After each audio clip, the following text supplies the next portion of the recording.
It is Friday, the day we've all been waiting for. Good morning, everybody, and welcome to the Bill Press Show this Friday morning. As we wrap up the week, coming to you live from our nation's capital, Congress gets out of town again today after a couple of votes this morning, and we'll bring you up to date on all the news of the day right here in our studio on Capitol Hill from Washington, D.C., booming out to you on Free Speech TV all across this great land of ours, and, of course, worldwide around the planet on our video stream, TawkrTV, TawkrTV, and you get there by going to YouTube, youtube.com/TawkrTV. Yes, well, proving that you can run, but you can't hide. They found him, President Yanukovych, or former president of Ukraine, has been spotted in Russia, just about 40 miles over the border from Ukraine. He still claims that he is the president of Ukraine, but nobody believes that, not even Vladimir Putin. Meanwhile, back here at home, President Obama launched a new initiative yesterday called My Brother's Keeper, reaching out to help. The whole purpose of the initiative to help young African-American men stay in school and stay out of prison. The president told them that he identified with them. I made some bad choices, he told those young men yesterday in the East Room of the White House. By the way, with both Al Sharpton from MSNBC and Bill O'Reilly from Fox News in the crowd. Mayor Rahm Emanuel from Chicago was also there. Again, the president told them, I made some bad choices. I got high, which is probably the first time any president of the United States has ever said those three words, I got high. Good for President Obama. Lots to talk about this morning. Stay tuned. Give us a call at any time at 866-55-PRESS. This is the Bill Press Show.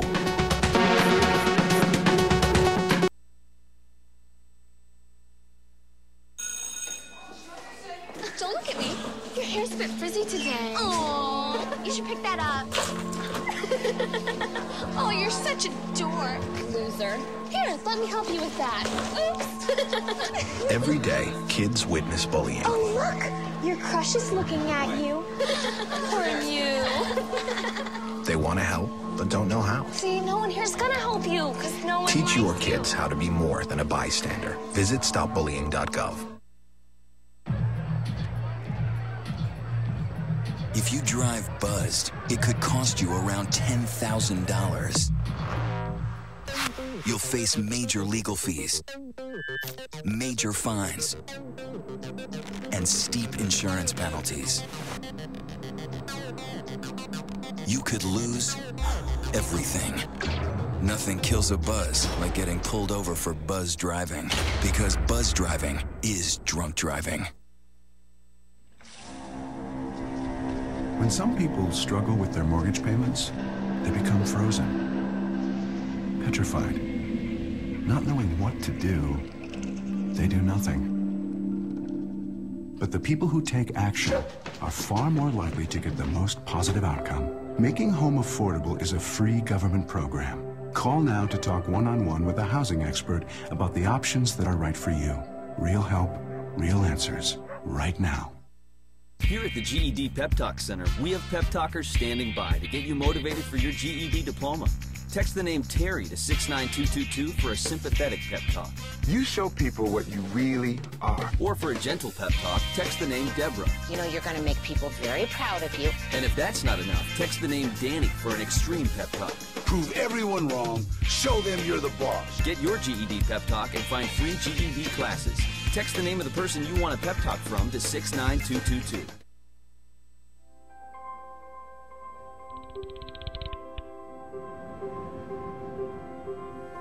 Did you see the world differently?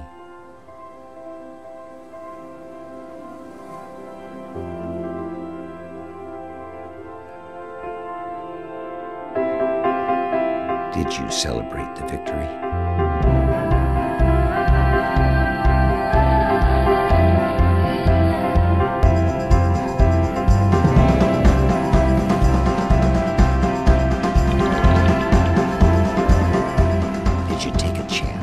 So today, I state clearly and with conviction America's commitment to seek the peace and security of a world without nuclear weapons. Did you stand up against our greatest threat?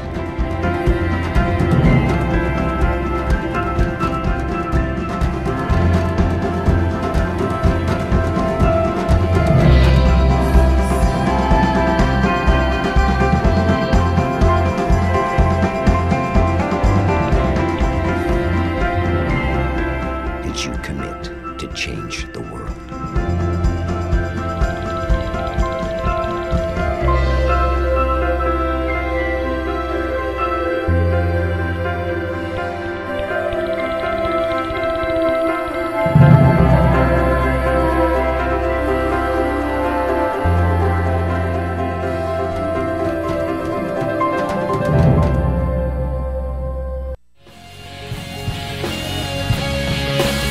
Broadcasting around the nation, on your radio, on your TV, and online. This is The Bill Press Show. I got high. That's what President Obama said at the White House yesterday, talking to a group of young African Americans, men. I got high. First time an American president has ever said those three words. Good morning, everybody. It's Friday. Last day of February, Friday, February 28th. And I don't know about you, it's our favorite day around the Bill Press Show. Friday. And thank you for being with us this Friday morning as we gear up, start up the engines, and get ready to fly out of here for the weekend. But not before we give you the big roundup of the news of the day all across the globe. We'll start off here in Washington, D.C., then bounce around the country, and then bounce around the planet and wrap it all up for you. Tell you what's going on, and you tell us what it means to you, because the ultimate story is the impact on you, on your family, and on your community. We want to know. Let us know at by phone at 866-55-PRESS, our toll-free number. Let us know what you're thinking on Twitter at BP Show, and on Facebook at facebook.com/Bill Press Show.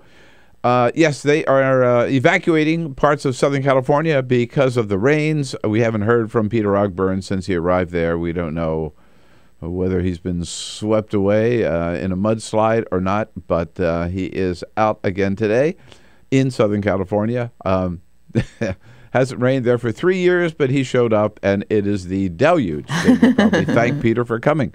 Elisa Murphy, though, is here, flying the 747 this morning. Good morning. In Peter's absence, without a co-pilot. He's managing so far. Alicia Cruz here, ready to take your phone calls, standing by to say hello to the lovely Alicia Cruz, and then Cyprian Bolding.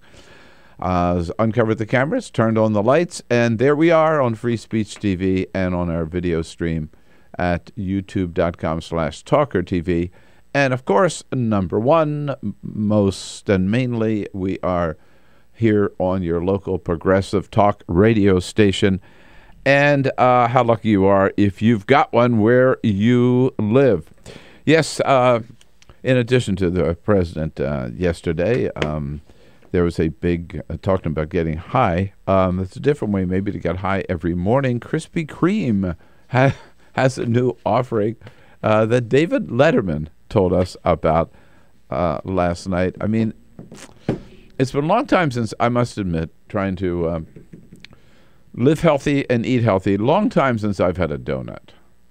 I don't usually go for donuts, right? What about croissants? Heavy. Oh, croissant I could take, yes. But a donut. I mean, a donut, I find them a little too heavy. But Krispy Kreme has even tried to come up with a new donut, a new way of making a donut. David Letterman told us about it. Here's something I don't get. You get a cup of coffee and a donut. I mean, is that anything better than a donut and a cup of coffee? Perfect coffee. Krispy Kreme, the donut geniuses, they have put together something now. It's a caffeinated donut. They're trying to put Dunkin' Donuts out of business. Sure. So you get your coffee right there and the caffeine is already. You don't need the coffee. It's in the. You know what it is? It's for people who can't afford crack. But you know what? It still seems to me that the difference is, I mean, so they put the caffeine. Next thing they'll be putting nicotine in the donut. Then you don't have to smoke either, right? You get it all in one thing. But even if the caffeine is in the donut, that's still not a liquid. I mean, the idea of coffee is something hot and liquid going with the pastry, right? Maybe milk sales will be up because of Krispy Kreme. Maybe, right. So it just seems to me it does not satisfy all the needs of the person going in for a cup of coffee and a donut in the morning either. We got lots coming up this morning. Susan Page will be joining us from USA Today with her take on the news of the day. I saw Susan Tuesday night at the big 100th anniversary of the White House Correspondents Association. I want to find out more about that from her. We'll check in with the latest on Ukraine with Will Dobson from Slate. And Chris Kofinis will be here for as a friend of Bill in the third hour for the entire hour. Democratic strategist Chris Kofinis. Those are just a few of our guests this morning. More people coming up, more news coming up. And I shook things up at the White House briefing yesterday. We'll tell you all about that. But first, this is the Full Court Press. Yeah, just can't do this as well as Peter, but just a couple of little stories that I want to be sure that we get in. This is the place to do it. First of all, remember we talked the other day about cameras in the courtroom, that there would be no cameras in the courtroom. Jeffrey Toobin from CNN said he thinks the reason that the Supreme Court will never allow, it's the Supreme Court we're talking about, would never allow cameras in the highest court in the land is because of two words, Jon Stewart. They're afraid that Jon Stewart would watch their proceedings and then mock them mercilessly, which of course he would. Well, no matter what the justices say, somebody sneaked a camera into the court the other day and recorded the arguments in a case called McCutcheon versus the FEC. There was what's most interesting is there was a man, it must have been an iPhone, had to have been an iPhone. Yeah. But there was a guy who jumped up during the proceedings and shouted out, "Corporations are not people, money is not speech, and our democracy should not be for sale."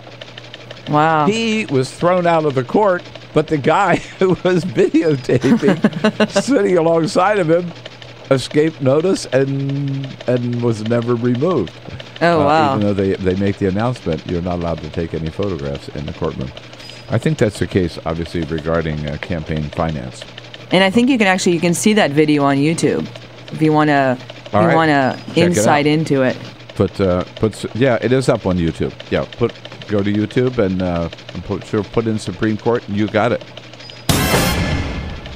And one other story, how about this? Boy, you know people hate Obamacare, especially in Florida. They've learned to hate it because Republicans just keep saying, it's not working, it's not working, it's not working, even though we now have over 4 million people who have signed up, expected to be maybe as high as 5.5 million by the end of March. But one restaurant in Florida is already charging its customers extra to pay for Obamacare even though they don't have to offer health care to their employees now. They don't have to offer it under Obamacare until next year, but already they're putting a surcharge on their bar and restaurant tabs. This is a place called Gators Dockside in Claremont, Florida, which is some middle of the state location. And here's a little bill here for a cup of 2 iced tea, a fish sandwich, and a chicken wrap.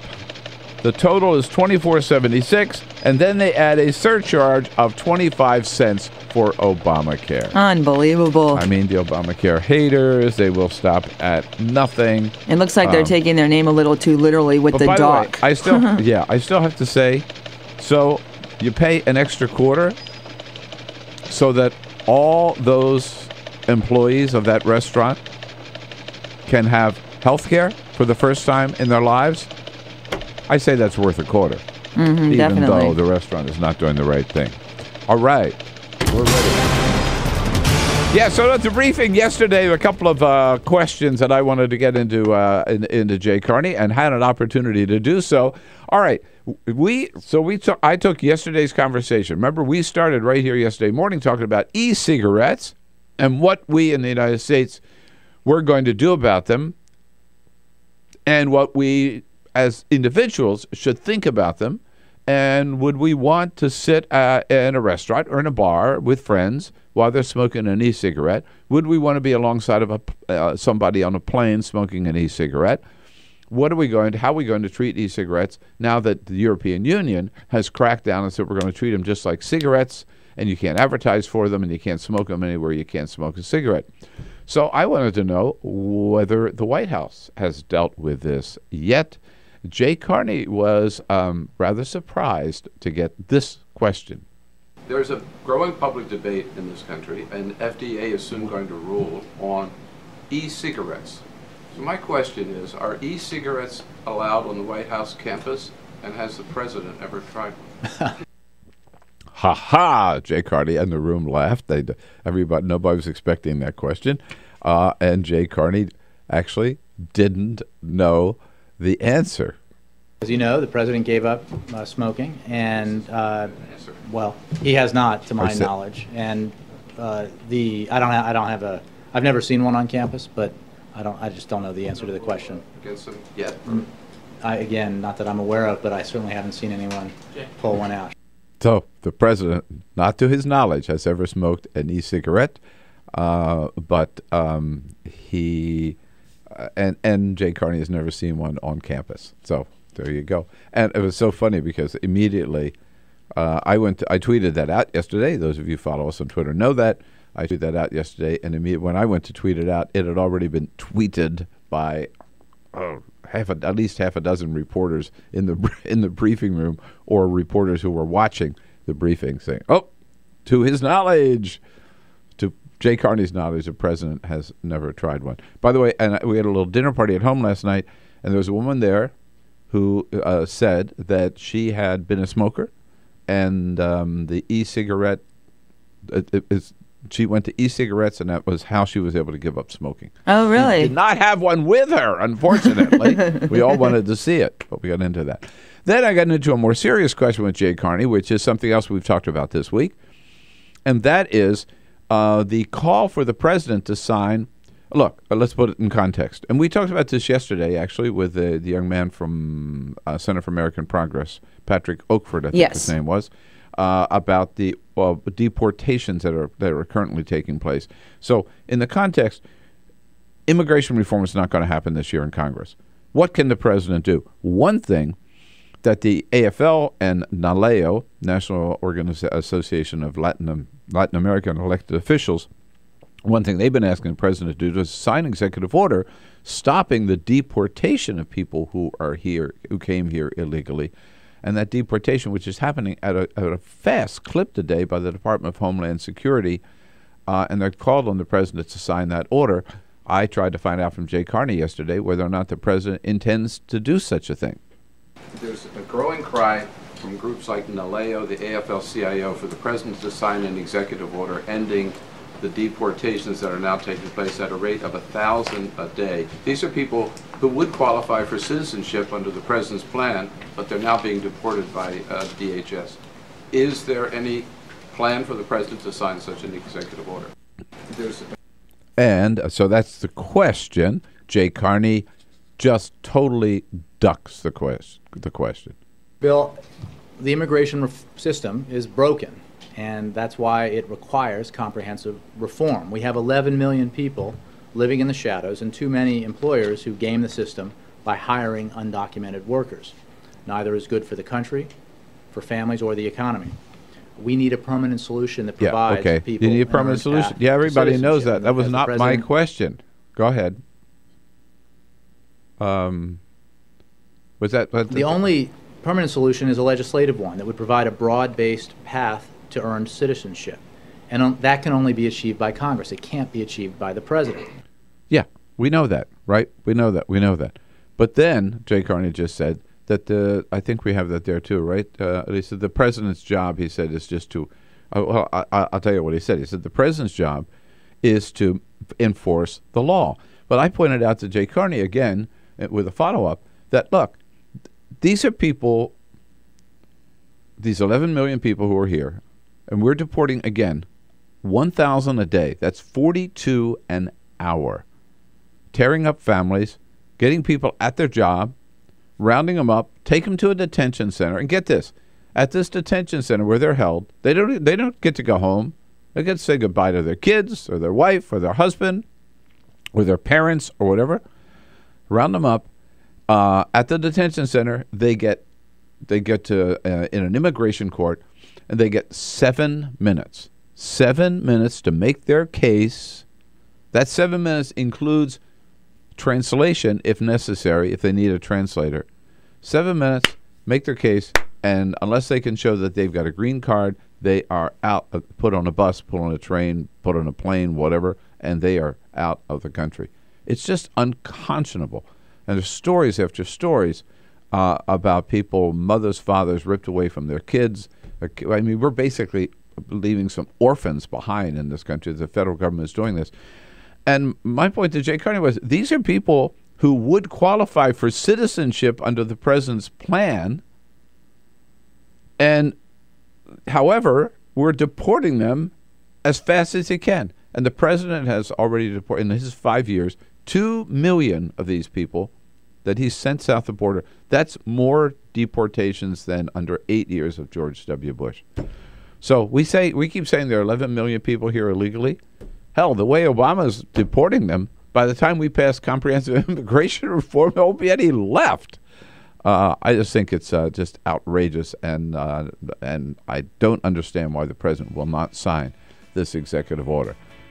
He should, and he could, and we've got to keep the pressure on to get him to do so, don't you think? So, do you think the president has actually tried that e-cigarette? And more importantly, don't you think the president should sign this executive order ending this practice of mass deportation while we're waiting for Congress to act on immigration reform, which we all agree is the ultimate solution? Let's get into it right here, 866-55-PRESS, Friday morning. This is the Bill Press Show.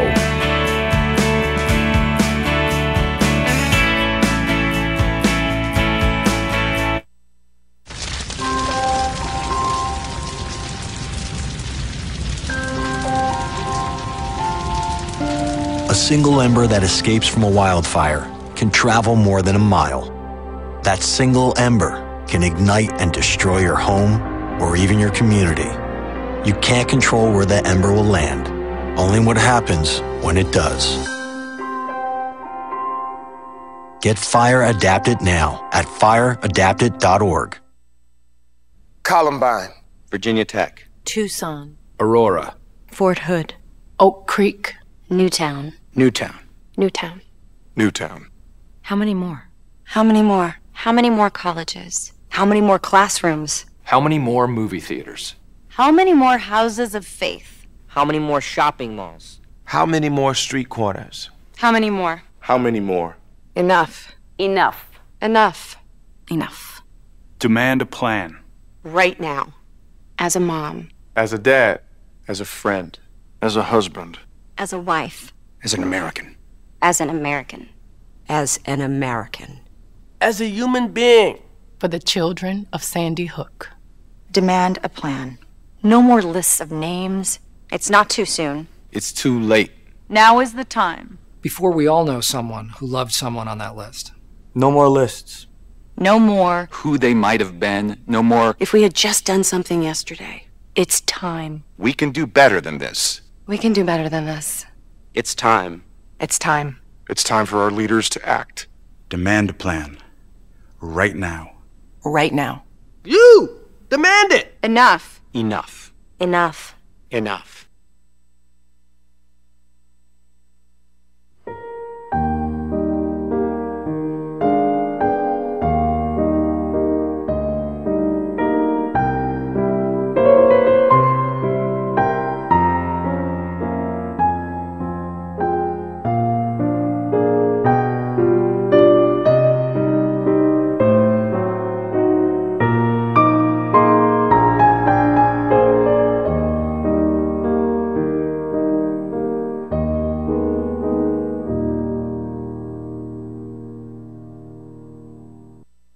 None of us would want to be told we can't marry the person we love. As Americans, we believe in freedom. That's what I fought for as a Marine, and that's what we believe in as Republicans. Freedom means freedom for everyone. I didn't used to understand the importance of same-sex marriage, but after learning my brother was gay, I wanted the same rights for him. He was the best man at my wedding, and I want to be the best man at his. It's only fair that Calvin should have the freedom to marry the person he loves, too. It's time for marriage.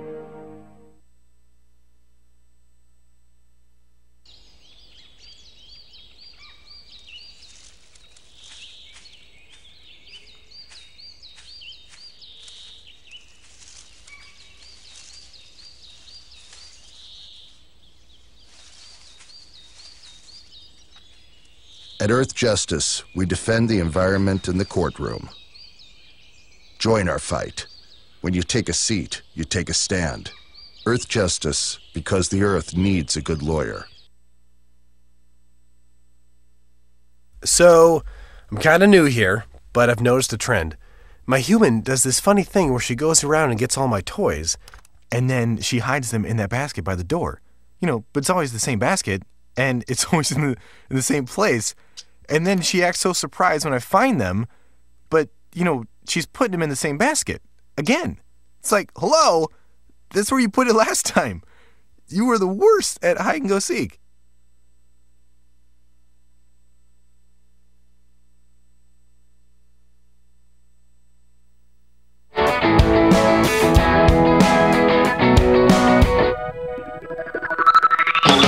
On your radio, on TV, and online. This is The Bill Press Show. 27 minutes after the hour, talking about President Obama's so far reluctance and refusal to sign an executive order which would at least temporarily, while we're waiting for immigration reform legislation, stop this practice of the mass deportation of those who have come here illegally. And the president's refusal to do so is even more curious given the fact that he did sign an executive order, a very good executive order a couple of years ago, the so-called DREAM Act here, to protect those people who are brought here illegally as children by their parents. Mike is calling from Buffalo Springs, New Mexico. Hey, Mike, good morning. Good morning, Mr. Press. Bill, yeah, thanks. I was just wanting to comment that the president, you know, even if without an executive order, he only leaned to and get the Congress to go with him on enforcing and pushing this immigration reform through, because most of these individuals are only trying to make an honest living like anybody else to support their families. No, they are. And by the way, less than, I did some research on it yesterday, less than 15% of these people have committed a serious crime. Now, if they came here illegally, we accept that. That's why they're called undocumented workers. But these are not people who have robbed a bank, you know, or robbed a convenience store or anything. Other than coming here illegally, they've committed no crime at all, and yet they're being treated like criminals and sent back to the border fast. This is the Bill Press Show. This is my computer. This is your computer. Let's go on the internet. Let's go. Click it. Yes. Okay. I cursor in between the R and the E. Pressing down, I want you to just push the period. She's gonna love me all over again. That's it. Jamaica, here you go. Here we go. Good job. Thank you. Thank you. And I did it by myself. Feel smarter. So, I'm kind of new here, but I've noticed a trend. My human does this funny thing where she goes around and gets all my toys, and then she hides them in that basket by the door. But it's always the same basket, and it's always in the same place. And then she acts so surprised when I find them, but, she's putting them in the same basket. Again. It's like, hello, that's where you put it last time. You were the worst at hide and go seek.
So, same time next week?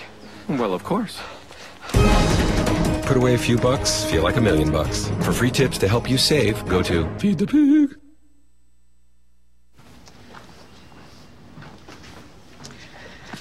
All right. I know this isn't any fun to talk about, but we should. Okay. So who's going to do what?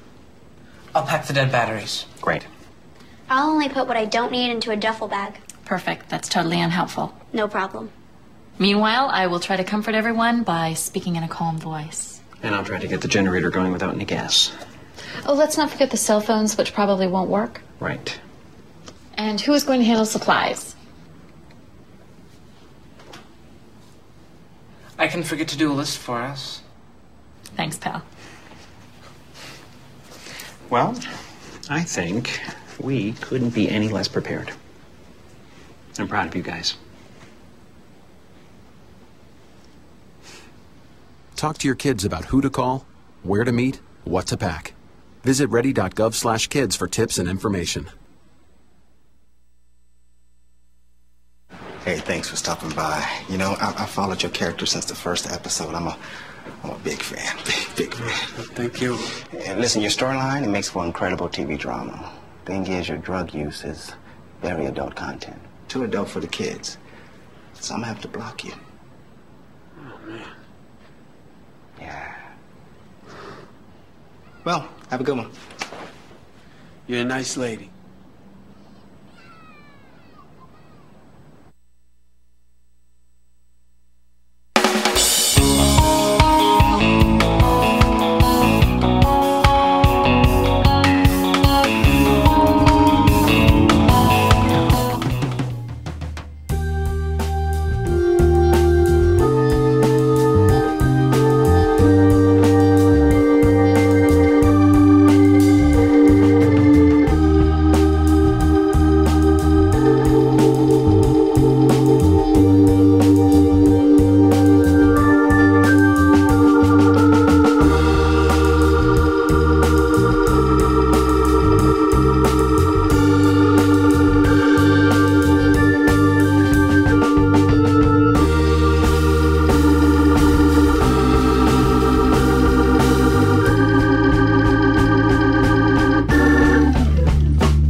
All right.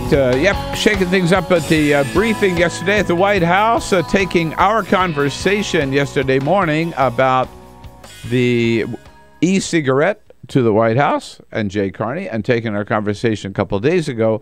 And we talked about this actually with Patrick Oakford from Think Progress yesterday about the president's calls for the president to issue an order to halt the wholesale deportation of undocumented workers today.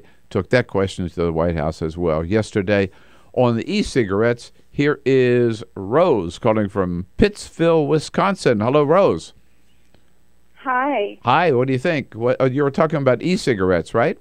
Yeah, I want to know what your problem is with the e-cigarette. That is what helped me quit smoking. Well, good for you. No, I told you. I haven't smoked in a year and 28 days.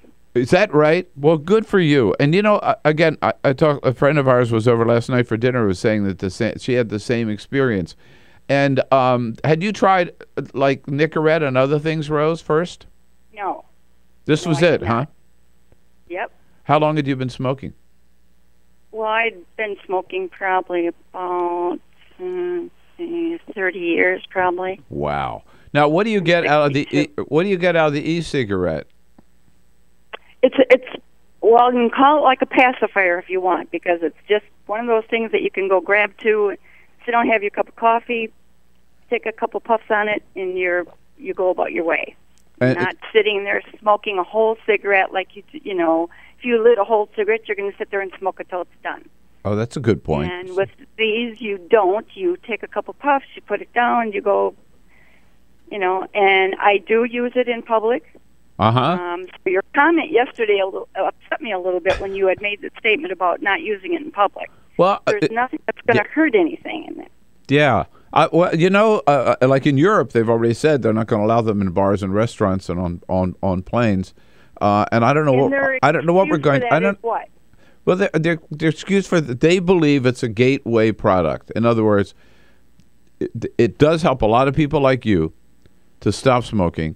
But there are people who never smoked who will see that and think, oh, that's cool. They'll try that, and then they'll say, well, let's try the real thing, and they'll end up smoking.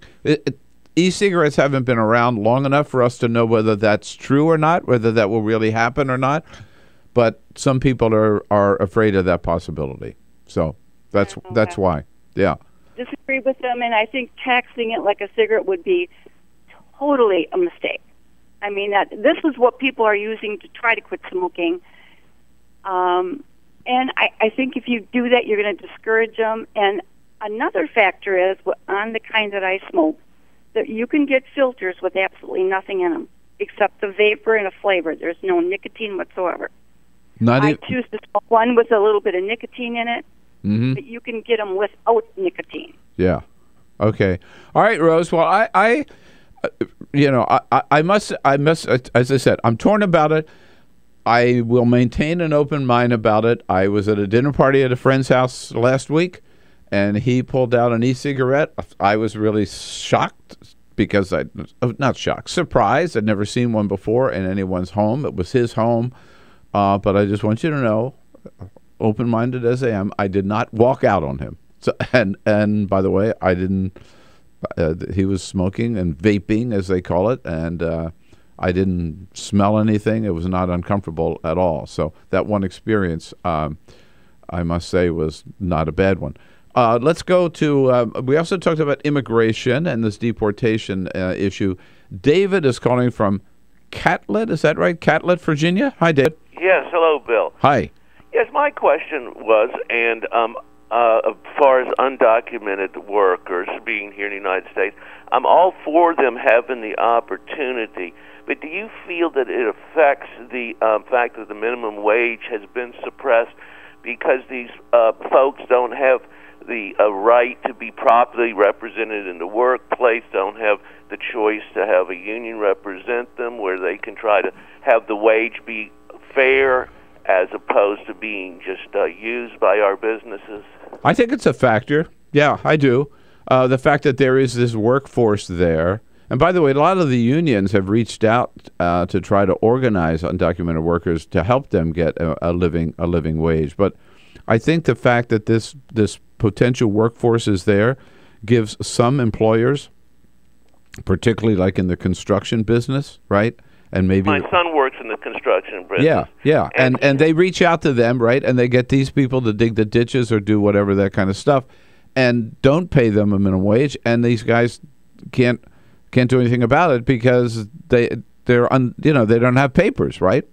And they're the hardest workers on the job most of the Absolutely. time. Most respected, but just don't have any protection, and plus it lowers everybody's wages, which makes it difficult for everyone. Absolutely, which is another reason for, I think, bringing them out of the shadows, giving them some legal standing, and giving them eventually a path to citizenship. Appreciate the call, David. And again, I know several of the unions, and the laborers particularly come to mind. I think the UFCW as well, and maybe even the restaurant workers have reached out to these people, to this community, and said, even though you are not here legally, we want to help you and organize, if you will, an unofficial union to represent them, to try to get them a living wage.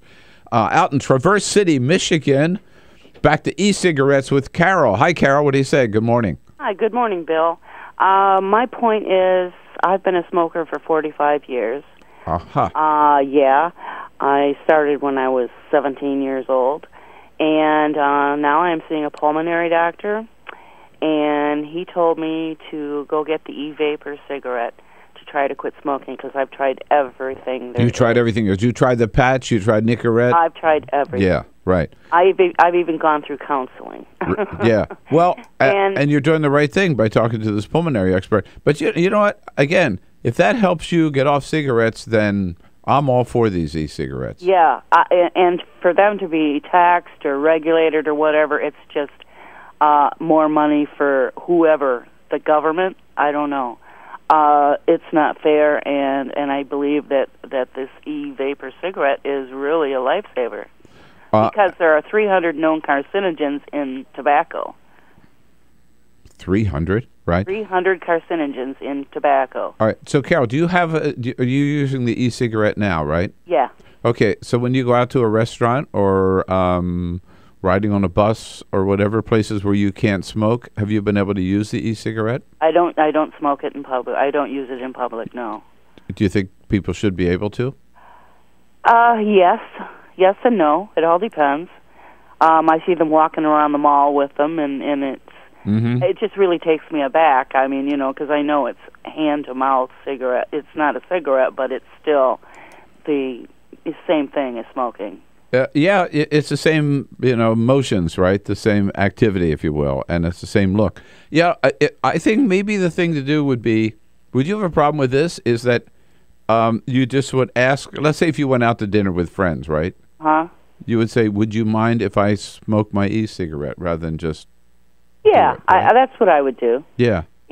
Good for you. Be Good polite, for you. yes. Well, congratulations, Carol. You're doing the right thing, and I really appreciate hearing from you. And give us a call back when you give some progress on how. Yeah. Okay. All right. Okay. All right. Thanks, Carol. Thanks so much. When we come back, good. Thank you for the calls. Susan Page standing by with her take on the news of the day. Susan's always got some interesting interviews to tell us about.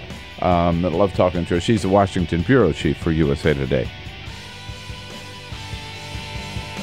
This is the Bill Press Show.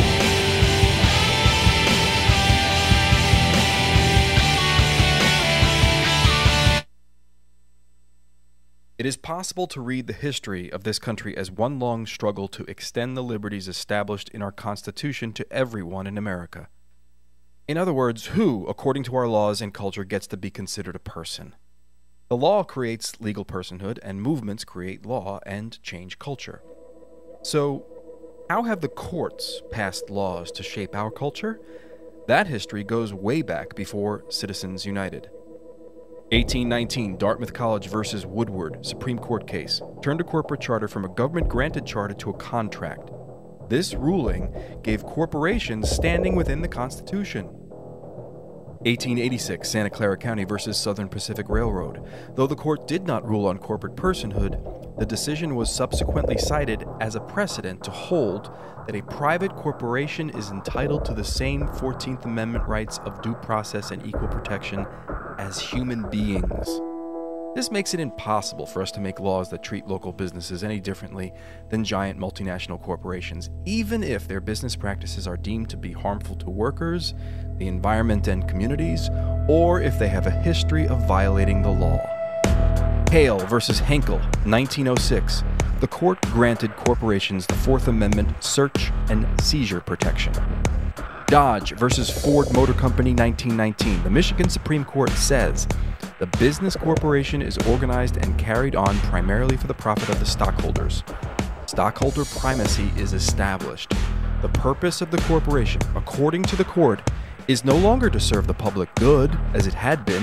It is now to maximize profit for shareholders above all else. Pennsylvania Coal Company versus Mahon, 1922. Corporations get the Fifth Amendment takings clause, meaning if you pass a regulation that impacts a corporation's ability to make a profit, that is deemed a taking, and they can sue for the right to future profits lost. This creates a chilling effect, and local and state governments become much more hesitant to pass laws in the public interest for fear that corporations can claim loss of potential profits that cities and states will be on the hook to pay.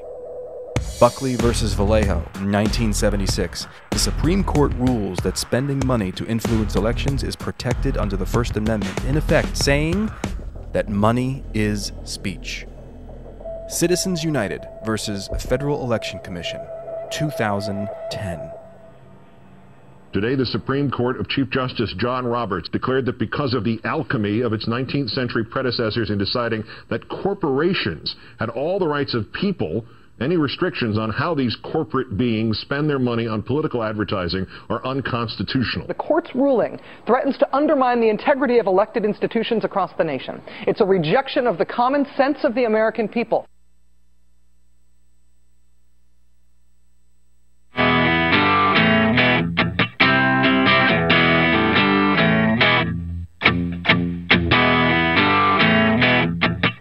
Seen on Free Speech TV and online on TawkrTV. This is the Bill Press Show.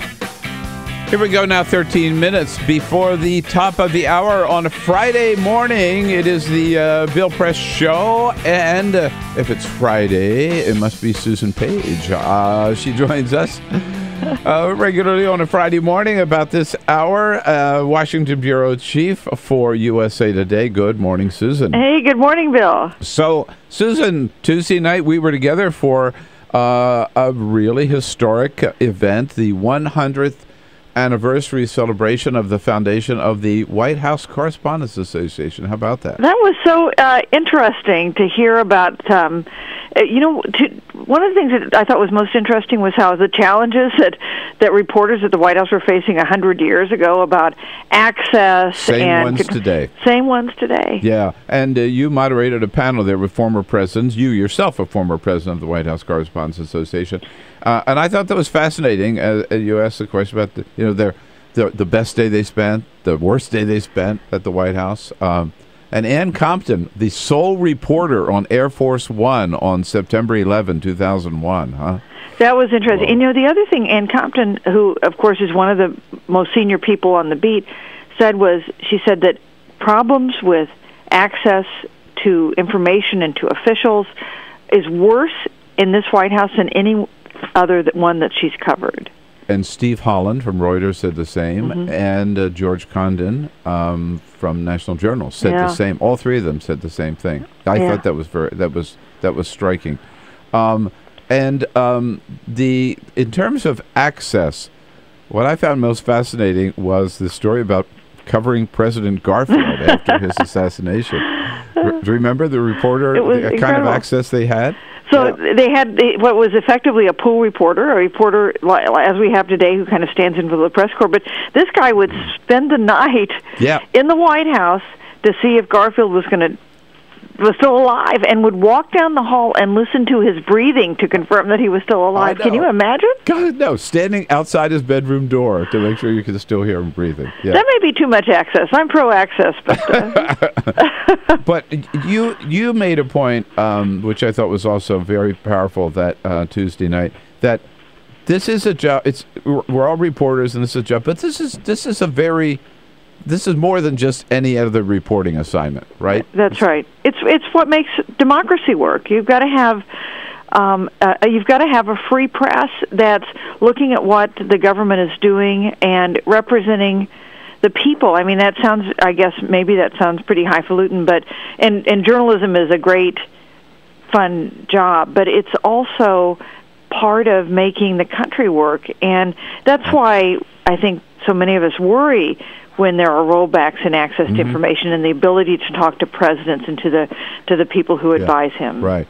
Absolutely. The president yesterday, a big event in the East Room of the White House, and President Obama uttered 3 words that no president has ever uttered before, maybe since George Washington. I got high. So you think George Washington got high? Is that what you're saying? I'm not sure, but that was such a powerful event. I thought, and very much a second-term event in that President Obama, of course, a groundbreaking figure, the first African-American elected president. That's not something he's emphasized during his presidency. Right. He talked in really personal terms about the challenges he faced, the challenges that young African-American men continue to face in this country. I thought it was a pretty remarkable thing. No, it really was. And the president and the parents of Trayvon Martin were there because that whole incident certainly quickened the president's and spurred the president to do more, right, to help young African-American men in this country who are maybe the most vulnerable part of our population. And he had Rahm Emanuel there, Al Sharpton was there, Bill O'Reilly was there. I think we're going to see the president spend more time on this issue both while he's in the White House and after. Susan. Bill, I completely agree with you. And, presidents, when they leave office, they tend to choose a cause. We've seen George W. Bush pick up on the cause of returning veterans, for instance, as something that's very central to him. I do think this is something that we're going to hear the president and Michelle Obama talk about, deal with, try to advocate on for the rest of their lives. Right. I'm always impressed with the people that use Snare for interviews. This week, it was the governor of Kentucky. The governor of Kentucky, he's overseen one of the most successful healthcare websites in a state that's not that friendly to Barack Obama. Right. And he also talked about that incredible Senate race they've got in Kentucky between the Senate Republican leader Mitch McConnell and Allison Lundergan Grimes, the Secretary of State. Bill Clinton was there this week making his first campaign appearance of 2014. Right. And did the governor, he's a Democrat, did he indicate how he thinks it's going to go? Or well, this will stun you, but he said he thought Democrats would do well. He said he thought he clearly thinks Mitch McConnell could be beaten. We were talking about President Obama. I pointed out President Obama isn't very popular in Kentucky. He said that's true, but Mitch McConnell is even less popular. If you look at the latest statewide poll, even a lower approval rating than Barack Obama. He says it's time for a fresh face, so we'll see. And the governor, it's Beshears, right? Is that how you Beshear, that's right. President Obama has cited Kentucky as sort of the role model for all states in terms of their whatever they call their state plan. Connect, K-Y-N-E-C-T. Yeah. And he said, I said, well, if you called it something that had Obama in the name, would it be as popular? And he said, well, there was a reason we called it Connect. Good question. What's his secret? How are they able to get their website? Who did they hire, right? That they got their website working when the federal government couldn't. Here's what he said. He said they kept it simple. They didn't add a lot of bells and whistles. They set it up and they tested and tested and tested before they launched. That does not sound like rocket science to me. That sounds like what every website, including the federal government's site, should have been doing. Absolutely. No, my take was that they should have farmed this out to Amazon or ProFlowers or something. They know how to do it, right? Yeah. They do it every day. Right. And now they do seem to be getting their act together. Yeah. We hear a lot less about problems with the website. But, man, how much damage was done in October with that rollout? Great deal of damage. Now they're up to over 4 million people enrolled, and it's going to continue to grow. But it's going to be a long time recovering from that damage, right? Yeah, okay. Absolutely. All right, Susan, we'll let you go into the weekend now. You can take the rest of the day off. Why, thank you, Bill. You've done your job here for Friday. Thanks so much, Thank Susan. you. All right, Susan Page, usatoday.com. This is the Bill Press Show.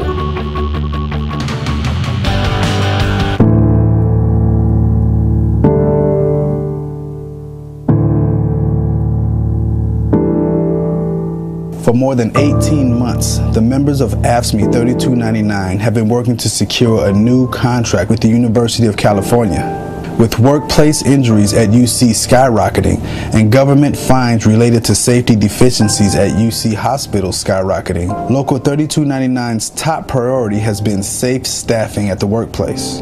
We've been short of people for the last 5 years. They're stretching us thin, which the students are suffering, the faculty suffering, and the patients are suffering. While UC administrators have granted these standards to other UC workers, they have refused to make similar accommodations for AFSCME represented workers who perform the most physically demanding labor at UC. It takes a whole team to take care of the patient. It's not just the RN and it's not just the doctor. The nurses were able to win a great contract, and AFSCME workers, the patient care workers and service workers, they're part of the team and they deserve that same fair contract too.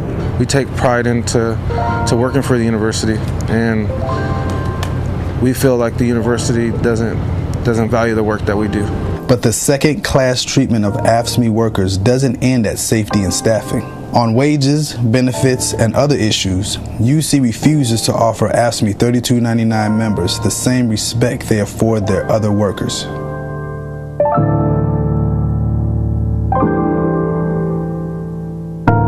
I have 3 jobs because what the university pays me is just not enough to make a living for my family and myself. 99% of service workers in the UC system make so little money that they're eligible for at least some form of public assistance.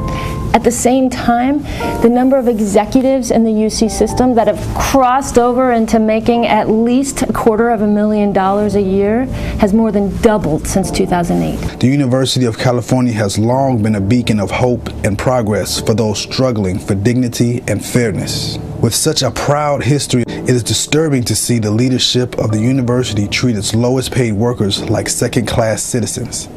All workers at the university deserve equal treatment.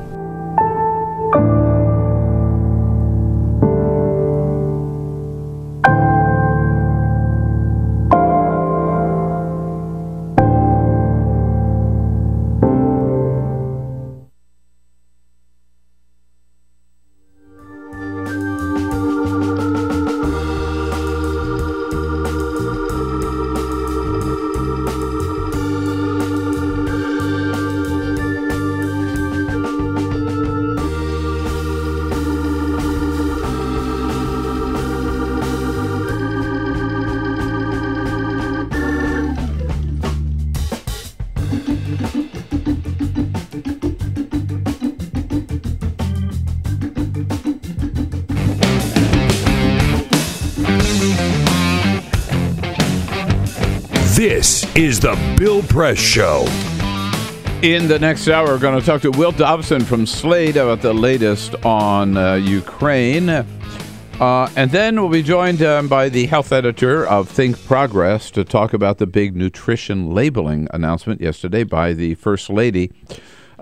Meantime, we're in just one footnote about Kentucky. Kentucky became the latest state yesterday where a federal judge who had already ruled that Kentucky's constitutional amendment banning same-sex marriage was unconstitutional, but he put a stay on that ruling while people appealed it. Yesterday, the judge said, nope, we've had enough time. We're going to make it official. Same-sex marriage is now the law of the land in Kentucky, joining Texas and Virginia and Utah and Nevada and Oklahoma, where courts have said is the Bill Press Show. Prohibit it.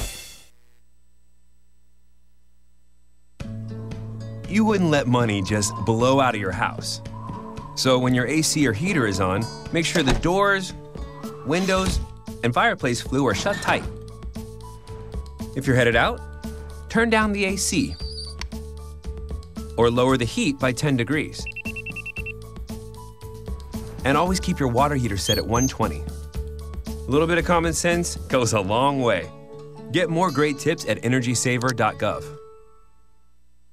So, I'm kind of new here, but I've noticed a trend. My human does this funny thing where she goes around and gets all my toys, and then she hides them in that basket by the door. But it's always the same basket, and it's always in the same place. And then she acts so surprised when I find them, but, she's putting them in the same basket. again. It's like, hello, that's where you put it last time. You were the worst at hide and go seek.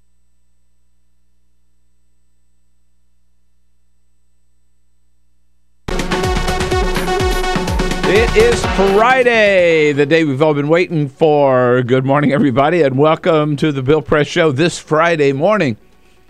As we wrap up the week, coming to you live from our nation's capital, Congress gets out of town again today after a couple of votes this morning, and we'll bring you up to date on all the news of the day right here in our studio on Capitol Hill from Washington, D.C., booming out to you on Free Speech TV all across this great land of ours, and, of course, worldwide around the planet on our video stream, TawkrTV, TawkrTV, and you get there by going to YouTube, youtube.com/TawkrTV. Yes, well, proving that you can run, but you can hide. They found him, President Yanukovych, or former president of Ukraine, has been spotted in Russia, just about 40 miles over the border from Ukraine. He still claims that he is the president of Ukraine, but nobody believes that, not even Vladimir Putin. Meanwhile, back here at home, President Obama launched a new initiative yesterday called My Brother's Keeper, reaching out to help. The whole purpose of the initiative to help young African-American men stay in school and stay out of prison. The president told them that he identified with them. I made some bad choices, he told those young men yesterday in the East Room of the White House. By the way, with both Al Sharpton from MSNBC and Bill O'Reilly from Fox News in the crowd. Mayor Rahm Emanuel from Chicago was also there. Again, the president told them, I made some bad choices. I got high, which is probably the first time any president of the United States has ever said those three words, I got high. Good for President Obama. Lots to talk about this morning. Stay tuned. Give us a call at any time at 866-55-PRESS. This is the Bill Press Show.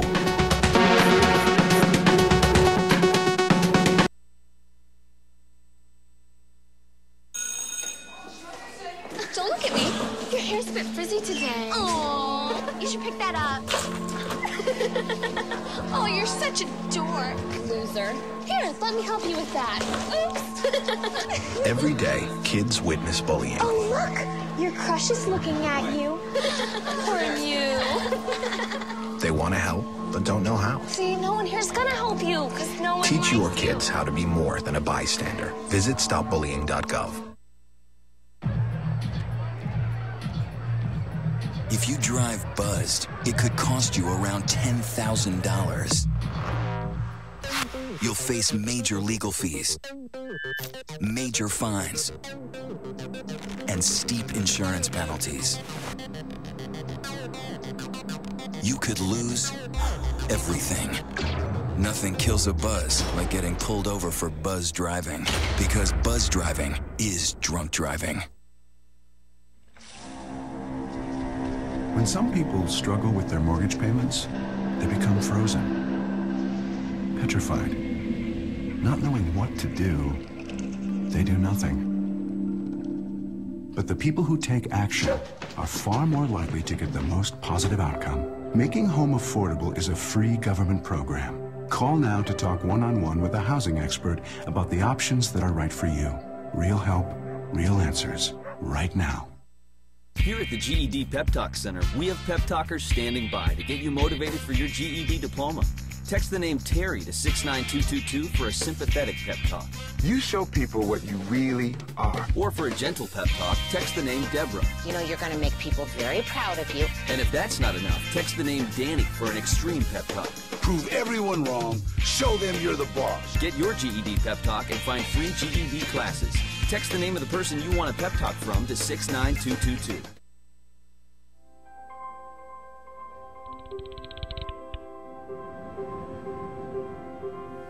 Did you see the world differently?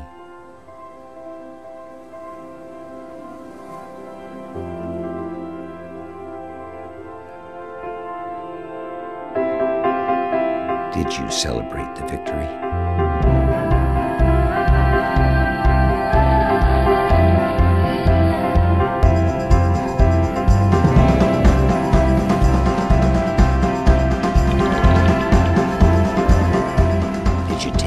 rights. So today, I state clearly and with conviction America's commitment to seek the peace and security of a world without nuclear weapons. Did you stand up against our greatest threat?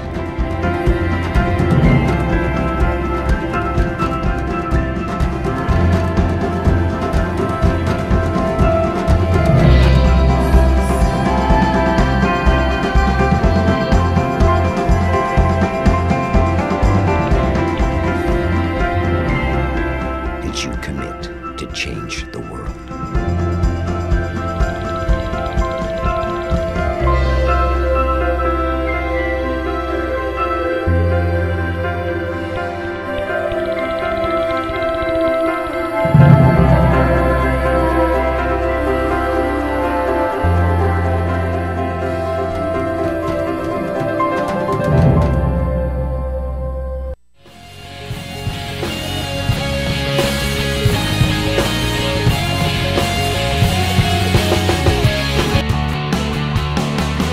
Broadcasting around the nation, on your radio, on your TV, and online. This is The Bill Press Show. I got high. So said President Obama yesterday at the White House. First time any American president has ever uttered those three words. And he didn't even go to Colorado. Good morning, everybody. Nice to see you this morning. Here we go on the Bill Press Show on a Friday morning, February 28th, last day of the month. Good to see you this morning, and thank you for joining us for our roundup of the news of the day. Coming to you live from our nation's capital and our studio right here on Capitol Hill in Washington, D.C., the Eastern Market area of Washington, just down the street from the United States Capitol, where we've got a perch here to keep our eye on what's happening at the Capitol. You're 5 metro stops away, what's happening at the White House. Look out at what's happening around the country, around the globe, and tell you all about it, and then take your calls. That's how it works here. And we look forward to hearing from you at 866-55-PRESS, our toll-free number. I look forward to getting your comments on Twitter at BP Show, all of you followers on Twitter, and on Facebook at facebook.com/Bill Press Show. We don't know what happened to Peter Ogburn. Well, we do know what happened, but we know he's in Southern California, but we haven't heard from him since. And he arrived, and the rains arrived at the same time, and there have been mudslides. They're evacuating communities in Southern California. He might be out there helping them put sandbags up, make some extra money on the side. To protect City Hall. Who knows? I don't know. But at any rate, Peter's not here today. Lisa Murphy. Good morning, Lisa. Good morning. Happy Friday. Running the board and keeping things together here. Everything except me. Alicia Cruz there on the phones. Ready to take your calls again at 866-55-PRESS, and Cyprian Bolding, as always, doing a good job keeping the cameras going, keeping the lights on, and keeping us looking good on the video. Yesterday, a big event at the White House. The president, really a very, very powerful, very personal issue for him is, and he's of course, this is given who he is, has always been a big interest in a cause of his. But he was really prompted by the death of Trayvon Martin to do more to help young black men in this country who are maybe the most vulnerable part of our population, and to help them stay in school, stay out of prison.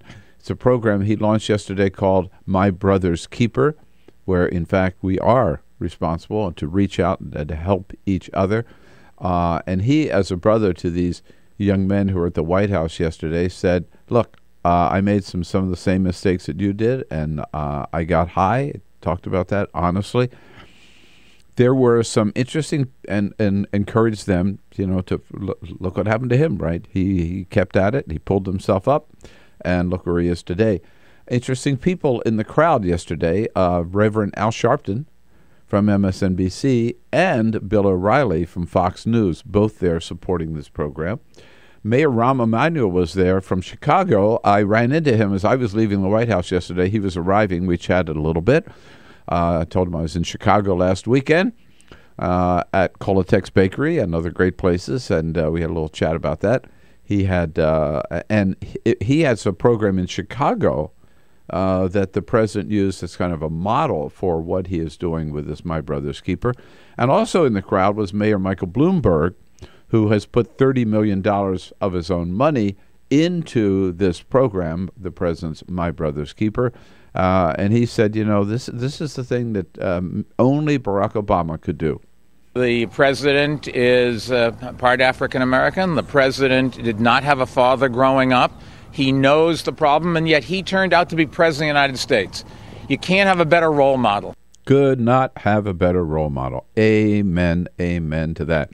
So coming up, Will Dobson will be joining us here at the top of the hour from Slate to talk about Ukraine. Congressman Steve Horsford will join us in the next hour, freshman congressman from Nevada, rising star in the Democratic Party. And Chris Kofinis will be here as a Democratic strategist as well. Let's get right to it with Will Dobson. Will, good morning. Good morning. Will Dobson, Foreign Affairs editor and politics editor of Slate, and also author of a book about situations like the Ukraine, The Dictator's Learning Curve Inside the Global Battle for Democracy and Politics. So we found out the president, he can run, but he can't hide, right? Former president. Where is he? Right.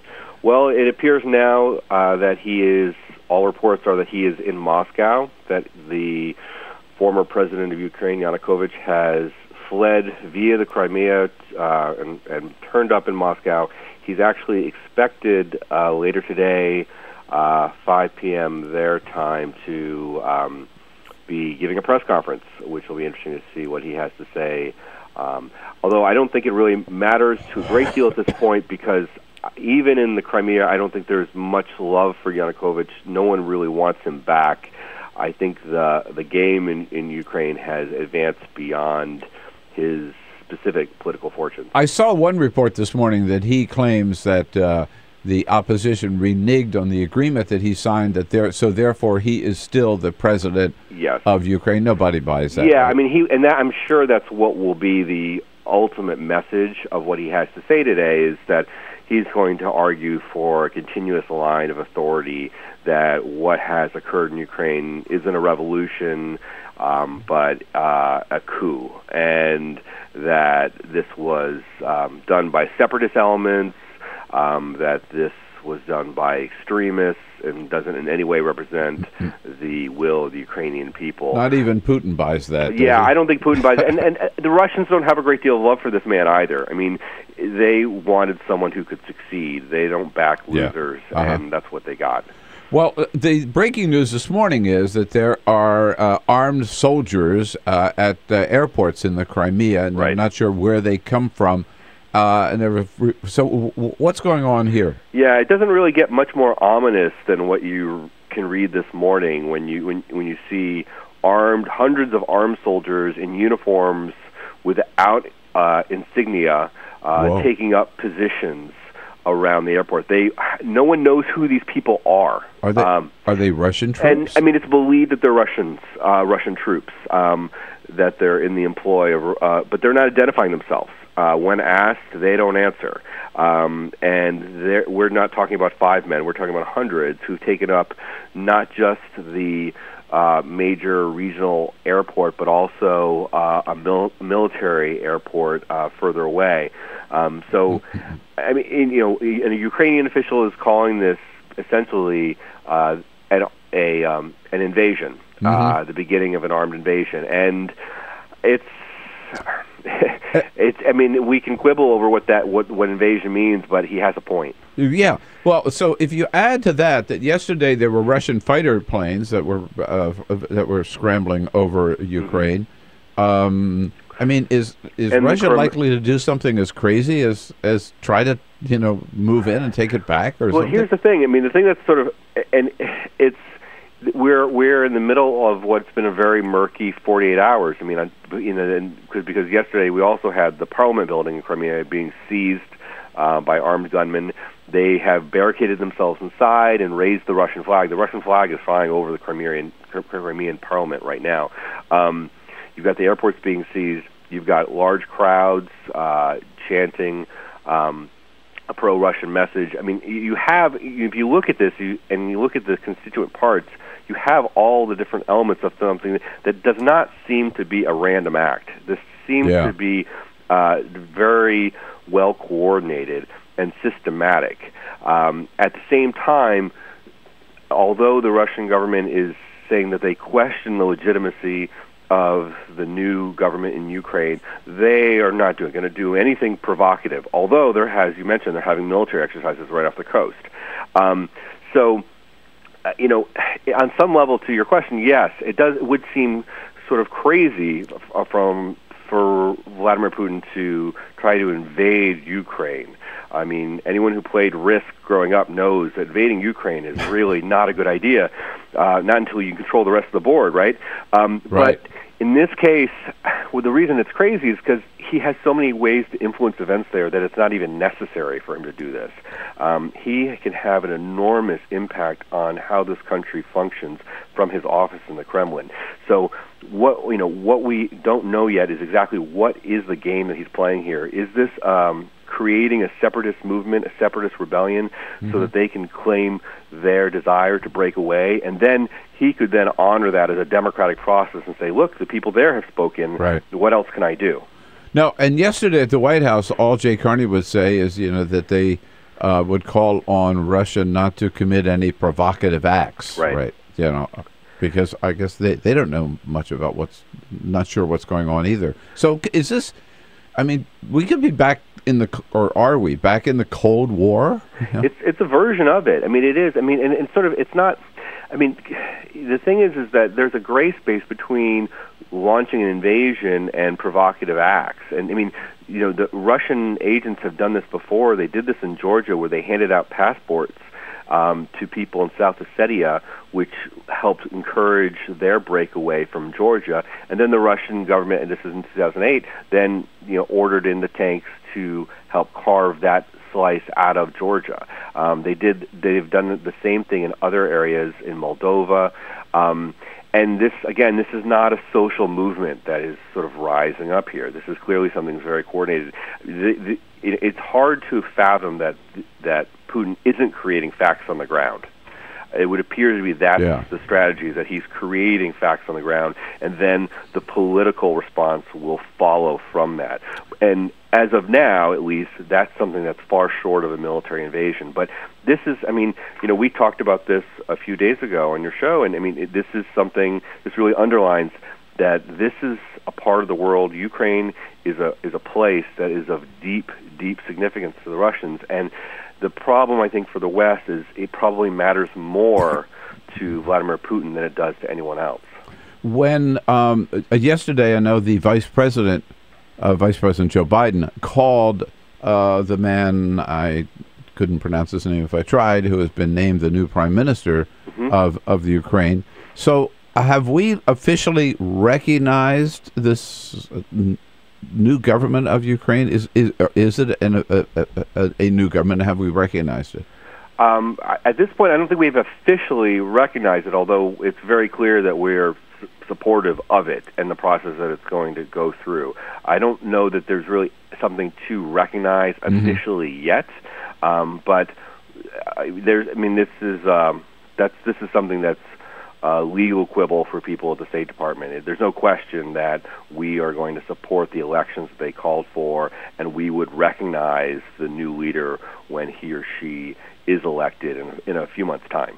And is this likely to mean that then the Ukraine, I guess this new government will follow through and move toward membership in the EU? Or I mean, that's a great question, because I don't think you can immediately assume it, but yes, it's highly, highly probable. I mean, even before all of these events, even before Yanukovych backed away from signing that EU accord, the majority of the country was supportive of it. Even those that would consider themselves more pro-Russian, that was something that was a consensus position. Not enormous numbers, but a majority in Ukraine did support the idea of moving in that direction. Now, many of those people probably have abandoned those positions, in part because the media there has been under such a stranglehold. So that for example, when you see what people are saying in the Crimea about what they're rising up against, they believe that their own country and that Kiev has been run over by far-right extremists, which is very much what they're getting in Crimea from the Russian media. Yeah. So, I mean, there's an information war that's been going on the whole time, which is in some ways warping people's perspectives of the events in their own country. You know, I have to tell you, a few years back when it was the very end of the Soviet Union, my family and I joined our kids, Carol and I, what was called a peace walk. It was the second peace walk. There were 400 people, 200 Americans, 200 Soviets, all the different republics. And we walked all the way across the Ukraine. We walked from Odessa to Kiev. And what a wonderful country, and what wonderful, warm, welcoming people, you know, and sort of like the breadbasket of Russia, of the Soviet Union at the time, right? So with all this, I keep thinking of my time in Kiev and those wonderful villages and everything we walked through, and so it's a very important part of the world. Yeah, it is, and this is a country that, because of its geography, it finds itself really sort of at the fulcrum, of these two competing parts of the world, and that is really why. I mean, this is, and I think for Ukrainians, this isn't a new experience. They have often found themselves being part of this tug of war, and the Cold War could disappear, but that still remains true today. All right. Hey, Will, thanks so much for your time again this morning, trying to keep track of this big developing story in the Ukraine. Will Dobson is the Politics and Foreign Affairs editor for Slate at slate.com. This is the Bill Press Show.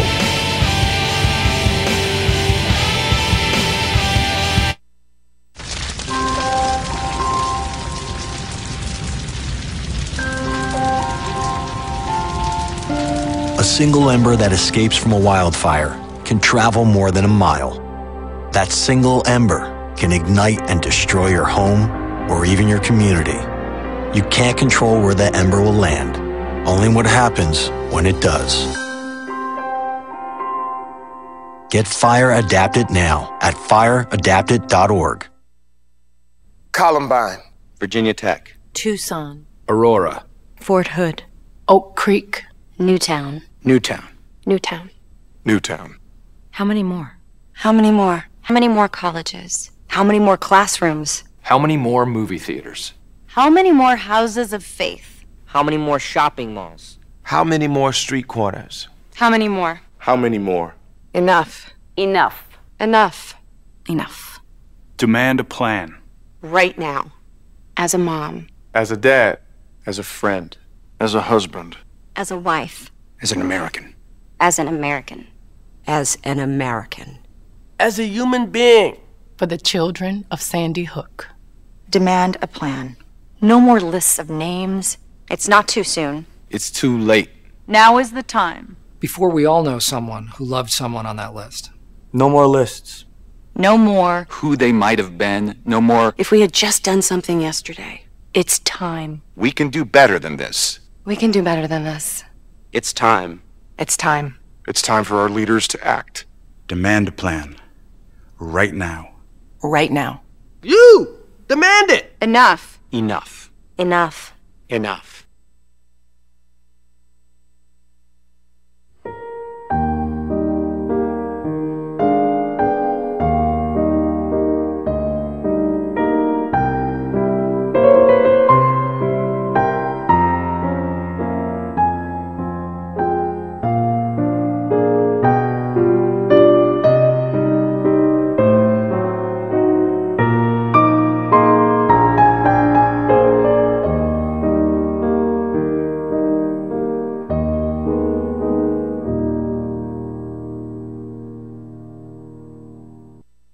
None of us would want to be told we can't marry the person we love. As Americans, we believe in freedom. That's what I fought for as a Marine, and that's what we believe in as Republicans. Freedom means freedom for everyone. I didn't used to understand the importance of same-sex marriage.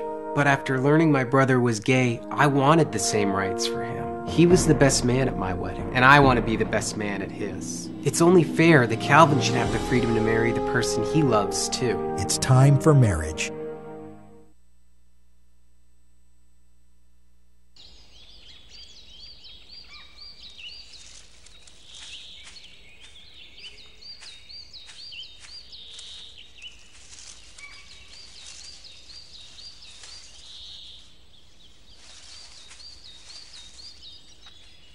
At Earth Justice, we defend the environment in the courtroom. Join our fight. When you take a seat, you take a stand. Earth Justice, because the Earth needs a good lawyer. So, I'm kind of new here, but I've noticed a trend. My human does this funny thing where she goes around and gets all my toys, and then she hides them in that basket by the door. But it's always the same basket, and it's always in the same place. And then she acts so surprised when I find them, but, she's putting them in the same basket. Again. It's like, hello? That's where you put it last time. You were the worst at hide and go seek.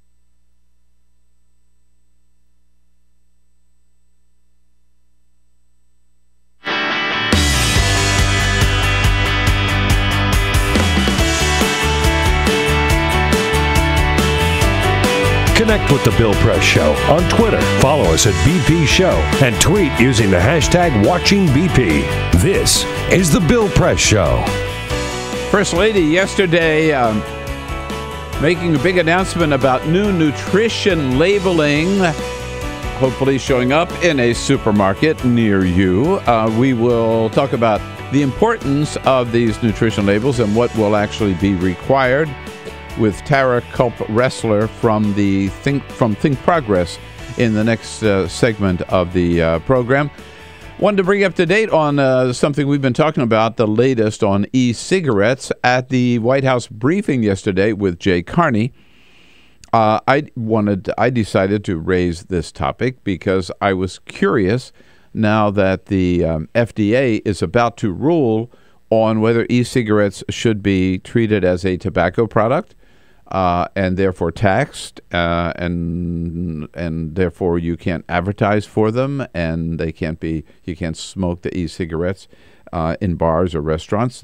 Those decisions haven't been made, but there's this growing debate. So I asked Jay Carney yesterday at the briefing whether or not e-cigarettes, while the FDA is considering this, whether or not e-cigarettes are allowed around the White House, whether or not he's ever seen anybody smoke one around the White House, and whether, in fact, the president, former smoker, may have. Jay Carney was a little startled by the question, didn't expect it, and here is his answer. As you know, the president gave up smoking, and, he has not, to my knowledge. And I've never seen one on campus, but I just don't know the answer to the question. Against him yet? Again, not that I'm aware of, but I certainly haven't seen anyone pull one out. Yes, hasn't seen one on the White House grounds, or campus as we call it. Has not seen the president smoke one to his knowledge, Jay Carney said. Doesn't mean he hasn't. To his knowledge, the president has not smoked an e-cigarette. I promise you, I will stay on top of this important, big, breaking news about e-cigarettes. We'll come back and talk This is the Bill Press Show. This is my computer. This is your computer. Let's go on the internet. Let's go. Click it. Yes. Okay. I cursor in between the R and the E. Pressing down, I want you to just push the period. She's gonna love me all over again. That's it. Jamaica, here you go. Here we go. Good job. Thank you. Thank you. And I did it by myself. Feel smarter. So, I'm kind of new here, but I've noticed a trend. My human does this funny thing where she goes around and gets all my toys, and then she hides them in that basket by the door. But it's always the same basket, and it's always in the same place. And then she acts so surprised when I find them, but, she's putting him in the same basket. Again. It's like, hello, that's where you put it last time. You were the worst at hide and go seek.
So, same time next week?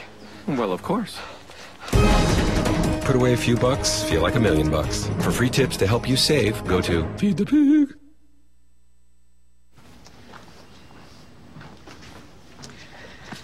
All right. I know this isn't any fun to talk about, but we should. Okay. So who's going to do what? I'll pack the dead batteries. Great. I'll only put what I don't need into a duffel bag. Perfect. That's totally unhelpful. No problem. Meanwhile, I will try to comfort everyone by speaking in a calm voice. And I'll try to get the generator going without any gas. Oh, let's not forget the cell phones, which probably won't work. Right. And who is going to handle supplies? I can forget to do a list for us. Thanks, pal. Well, I think we couldn't be any less prepared. I'm proud of you guys. Talk to your kids about who to call, where to meet, what to pack. Visit ready.gov/kids for tips and information. Hey, thanks for stopping by. You know, I followed your character since the first episode. I'm a big fan. Big fan. Thank you. And listen, your storyline, it makes for incredible TV drama. Thing is, your drug use is very adult content. Too adult for the kids. So I'm gonna have to block you. Oh, man. Yeah. Well, have a good one. You're a nice lady.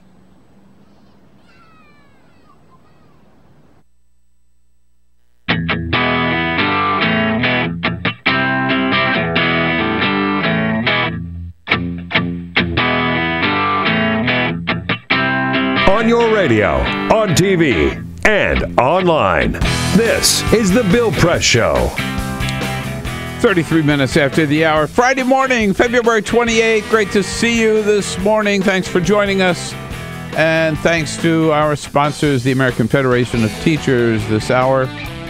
The great men and women of the AFT, Teachers of America, making a difference in their classrooms every day. You bet. Under President Randy Weingarten. And you can follow their work and find out more about their work at their website, aft.org. On this big Friday, going up to New York after the show today, and so that tomorrow morning I can be there for MSNBC with Steve Kornacki. I'll be there for a whole hour with Steve tomorrow morning, rather. 8:30 to 9:30 East Coast time. That's 7:30 to 8:30 Central. Steve Kornacki, his new show on MSNBC. Excited to be joining him. Steve's a very smart guy. Worked with him several times, and I like him a lot. He's been a guest on our show as well. The First Lady yesterday taking the lead on a very, very important move for redoing nutrition labels in this country to provide us more information on the foods we buy. And she said here, telling a crowd yesterday at the White House, this is what it's all about. In the end, our guiding principle here is simple. That you as a parent and a consumer should be able to walk into a grocery store, pick an item off the shelf, and tell whether it's good for your family. Yep, that's pretty basic. Tara Culp-Ressler is the health editor, here at Think Progress, our great friends at Think Progress, part of the Center for American Progress, and joins us on our newsline this morning. Hey, Tara, good morning. Good to have you with us.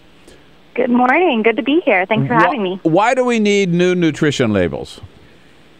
Well, the current labels that we have, we've had them for over 2 decades, and they're sort of confusing. You look at them, you're not really sure exactly what's supposed to stand out, what the most important information is. It's kind of all mixed together. That it's calculated in grams, which a lot of Americans don't necessarily understand because that's not a measurement that we frequently use here. And then also we've got these artificially small serving sizes. You're like looking at a bag of M&Ms, for example, and the serving size is 2. Well, it's an individual bag of M&Ms. You're probably going to eat that whole thing.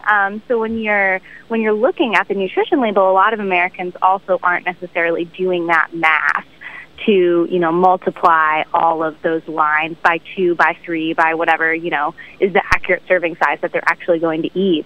So at the end of the day, they're not, as it currently stands, they're not being as useful of a public health resource as they could be. So in the serving size, it's just so I understand. So let's say you buy a bag of potato chips, right? I don't know anybody who hasn't bought a bag of potato chips that hasn't eaten the entire bag. I mean, that's just what you do, right? I mean, right. But the today's labels will just give you how many calories would be in just a few chips. Is that it, rather than the whole bag? Right. Exactly. So, so in some cases, this is a conscious decision.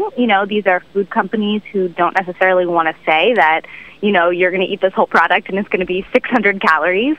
They would rather that it said 300 calories. So, in some cases, that's a very conscious choice to decide that it's 2 serving sizes. In other cases, it's just sort of, it's not as conscious, but it's just kind of a convention that is sort of outdated. Americans used to eat smaller portion sizes several decades ago, and that's been rising over the years, and our labels haven't been updated to reflect that. Well, what information will be on the new labels that is not on the current labels? Don't the current labels tell you how much fat, how much sugar, how many calories? Yeah.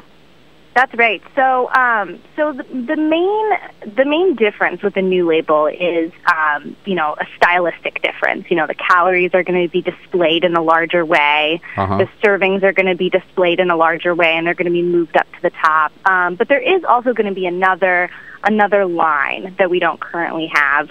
It's going to be added sugars. So that is going to tell consumers, right now we do have a line for sugars, but it's all of the sugars grouped together. So, it's the natural sugars that are present in a food as well as the manufactured processed sugars that food companies are adding to it. And right now you can't really distinguish the difference. You just see the total sugars. So this new requirement is going to require food companies to separate that out and to be specific about the artificial sugar that they're adding that wasn't in the food in the first place. And food companies are probably not going to be very happy about that new requirement. Yeah. Now, I have to tell you, so I often grab lunch at a place downtown called, it's one of the Au Bon Pain, outlets, right? They're a little good little chain. And they, for all their foods on the shelf there, you pick up a wrap or a sandwich or a salad or whatever, they have a little sign that tells you exactly how many calories are in it. Are all restaurants, I know not all restaurants, but are they required to do that or just doing it on their own? So Obamacare does include a provision that requires certain types of restaurants to include calorie counts, and that's being phased in slowly. So it relates to restaurant chains with over 20 locations. They're required to display the calorie content of food and drink items on their menus. But yeah, I mean, you're totally right. Some food establishments are also choosing to do that on their own. Already doing it. Well, I'm sure Au Bon Pain has more than 20 locations. Yeah, So these new nutrition labels, when can we expect to see them? And can the White House just order that these be done, or do they have to go through a government agency or through Congress, or what happens now?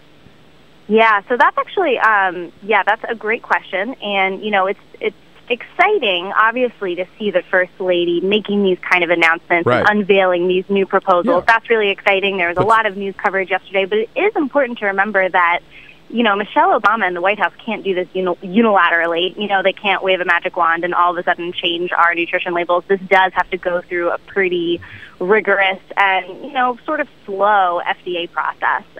So they unveiled 2 proposed labels, and yesterday marked the beginning of a 90-day open comment period to solicit feedback about those labels. So after they, spend those 90 days seeing what people think about it, then they'll take those recommendations and they'll work on creating a final rule. And so that might involve, having to negotiate pressure from the food industry, who's upset about the added sugars requirement, or, just all of the different sorts of interests that are pressuring the FDA one way or another.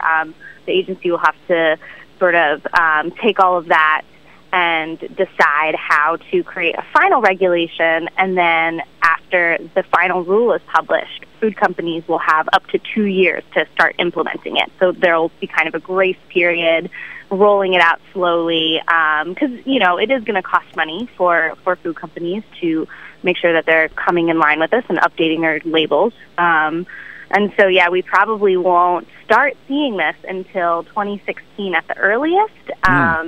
And it's going to be probably at least a 3-year process before this starts hitting grocery shelves. And there's the food manufacturers, as you say, are probably, they're pretty powerful, right? Look at the sugar industry; they're really powerful, and so they will fight these every step of the way, probably.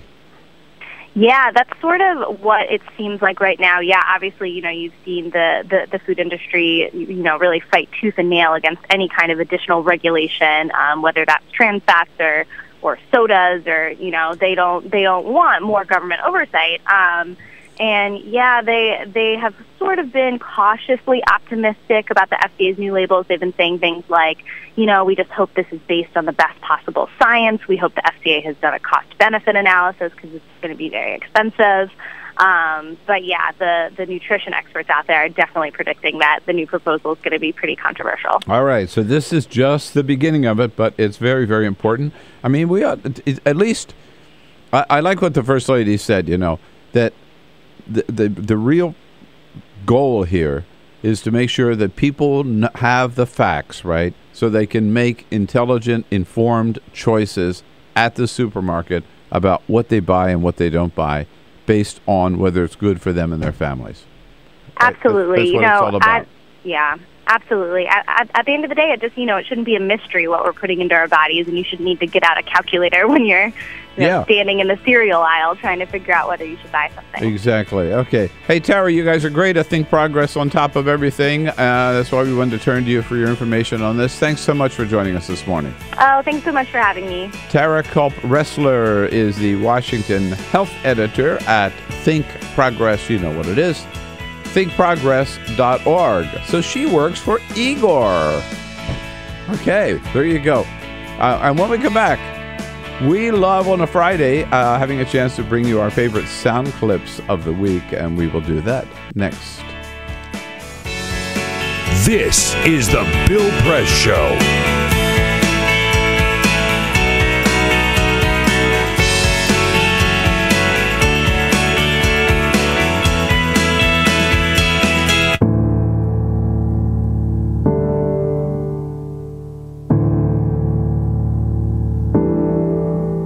For more than 18 months, the members of AFSCME 3299 have been working to secure a new contract with the University of California.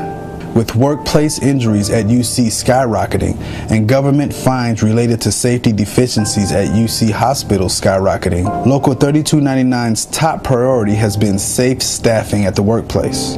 We've been short of people like for the last 5 years. They're stretching us thin, which the students are suffering, the faculty suffering, and the patients are suffering. While UC administrators have granted these standards to other UC workers, they have refused to make similar accommodations for AFSCME represented workers who perform the most physically demanding labor at UC. It takes a whole team to take care of the patient. It's not just the RN and it's not just the doctor. The nurses were able to win a great contract, and AFSCME workers, the patient care workers and service workers, they're part of the team and they deserve that same fair contract too. We take pride into working for the university, and we feel like the university doesn't value the work that we do. But the second-class treatment of AFSCME workers doesn't end at safety and staffing. On wages, benefits, and other issues, UC refuses to offer AFSCME 3299 members the same respect they afford their other workers.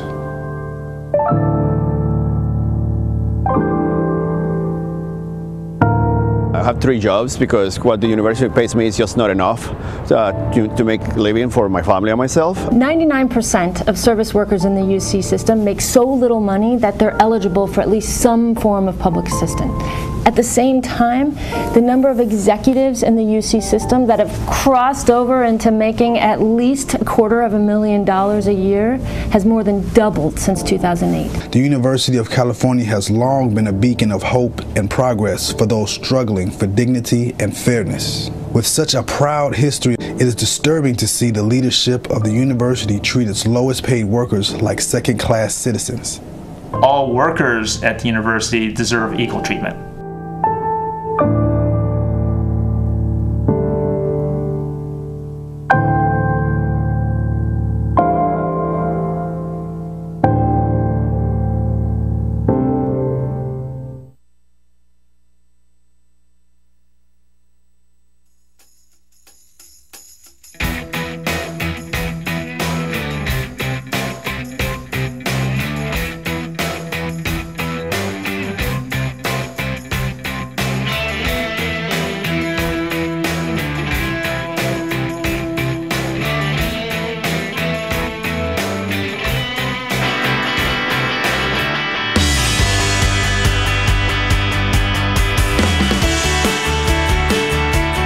On your radio, on TV, and online.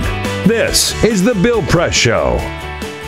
Chris Kofinis joins us, Democratic strategist Chris Kofinis joins us as a friend of Bill for the next hour. And then we will be joined in studio by Congressman Steve Horsford from Nevada, Democratic freshman congressman from Nevada, rising star in the Democratic Party. They're very pleased to welcome him back to the studio in the next hour. Before we get to our clips of the day, just wanted to tell you a funny little story. You know, the Supreme Court has been really unwilling to consider allowing cameras into the court. Well, no matter what they say, somebody sneaked a camera in, probably a cell phone, at a hearing just a few days ago, and you can get this bootleg CD a few weeks ago, actually, when they heard arguments in McCutcheon versus the FEC. Somebody took an entire video of the oral arguments there and has posted it on YouTube. And what's fascinating is that person did the whole thing. And, you know, you can't have the camera in your pocket and take pictures. Somehow managed to do so without getting thrown out of the court. And the guy sitting alongside of him stands up and hollers something out like corporations are not people, and, you know, boom, boom, boom, against this whole idea of unlimited campaign contributions. That guy was thrown out of the court, and the person alongside of him who was filming the whole thing was not thrown out of the Supreme Court. So it doesn't matter what the Supreme Court says, you see.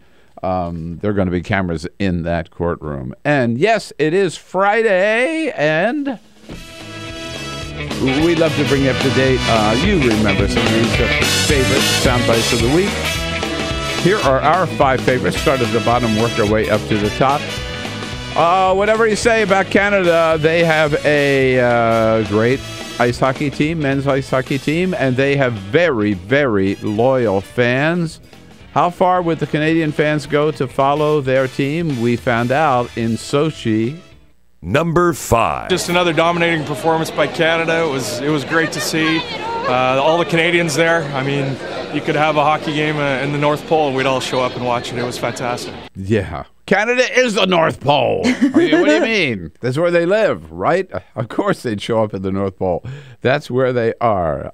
Canada winning the gold in men's ice hockey. Jason Collins made a lot of history and a lot of noise this week when he sent out a little tweet saying, yes, indeed, he was gay. The first NFL player to come out as gay. No, is this the... No, this isn't Michael Sam. This is the first NBA. He got signed to the Brooklyn Nets. First NBA playing for the... Yeah, he was picked up by the... He came out a month or so ago and was picked up now by the Brooklyn Nets and played his first game this week. Number 4. I never set out to be the first, and it's, you're sort of waiting around for somebody else to, raise their hand, and I'm ready to raise my hand, but you still look around like, okay, come on, guys. Yeah, and nobody else did. By the way, just related, I just saw this morning that Paula Deen has compared herself to Michael Sam. She says she is just like Michael Sam, because I can't follow her logic at all. But she told People magazine, I feel like embattled or disgraced will always follow my name. It's like that black football player who recently came out. Unreal. What is it? She ought to just shut up every time she opens her mouth. She sounds more and more like a dingbat. Seth Meyers. He launched his show this week, last Monday night. He's had a good week for his opening monologue. A few Sochi jokes as well. Number 3. I'm going to shake stuff up and open this thing with a monologue. Oh, something new. Well, the Winter Olympics in Sochi came to an end last night. So for the next 4 years, if you go skiing with a rifle on your back, you're just a crazy person. Seth Meyers, he also does a weekend news update, just like he did on Saturday Night Live. John Boehner had an interesting time this week at his news conference, meeting with reporters, where he likes to make fun of people's clothing. And he was giving one reporter a hard time because he had a very colorful shirt on, and the reporter snaps back. You'll hear him say here, nice tan, sir. Number 2. Good thing you're not sitting next to him with that red shirt on. Nice tan, sir. Nice tan, sir. Hey, I can dish it out and I can take it. Yeah, John Boehner, that's right. He does kid around with the reporters, and when they got back at him, he laughed like everybody else. He laughed. John Boehner yesterday even added to it that he said, "I know all the jokes about my name. It's Boehner, but some people call it Boner." So he's had a wild week. And finally, President Obama making a statement to young African-American men at the White House yesterday saying, I made my own set of mistakes. Here they are. Number 1. I made bad choices. I got high without always thinking about the harm that it could do. I didn't always take school as seriously as I should have. I made excuses. Yes, there he is. I got high. He is the first American president to say I got high since George Washington. No, he's probably the first ever. That's for sure. All right. Chris Kofinis up as a friend of Bill in the next hour. And when we come back here, I will tell you what President Obama's got on plan, what his plans are for the day. Stay tuned.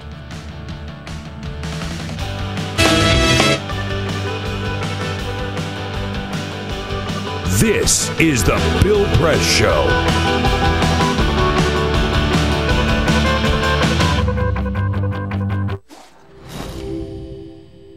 In the early 20th century, the war to end all wars didn't end war at all. It stoked the fires of change. A traumatized world was ripe for change. The world was ready for modernism. Modernists wanted to forget history, or at least reinterpret it. More than just a style, modernism applied to virtually all forms of creative expression. Innovative artists like Picasso, Escher, Dali, they all started looking at their world differently. Other artists tried painting light itself.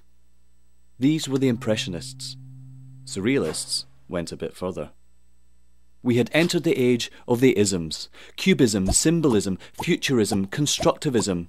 All these new modern ways of looking at the world blew people away. When it came to architecture, modernists were intrigued by emerging technology. Concrete, glass and steel featured heavily in their buildings. Modernists believed that they could design a better society. Ornamental indulgence was considered a frivolous waste of effort. They thought function should always dictate form, and that mankind's intelligence, creativity and capability for radical thinking should be celebrated. Take the Russian inventor Georgy Krutikov. He suggested an idea for a city held aloft by electrical currents. This at a time when there was barely enough wattage to keep the lights on. Not everything they designed was a resounding success. But you could argue modernism was the single most influential movement of the 20th century. From house music to housewares, tables and chairs to graphic design, all have been created by the aesthetics and ideas of modernism.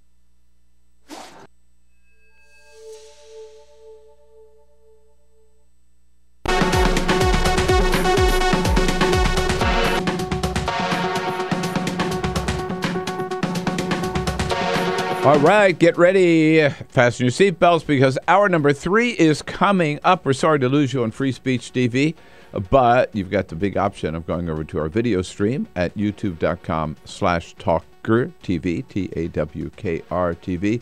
In the next hour, Chris Kofinis will be along, joining us for the entire hour as a friend of Bill, and we will be joined by an outstanding freshman member of Congress, Congressman Stephen Horsford, from the state of Nevada. Hour number 3 of the Bill Press Show, getting ready to go, so stay right here with us.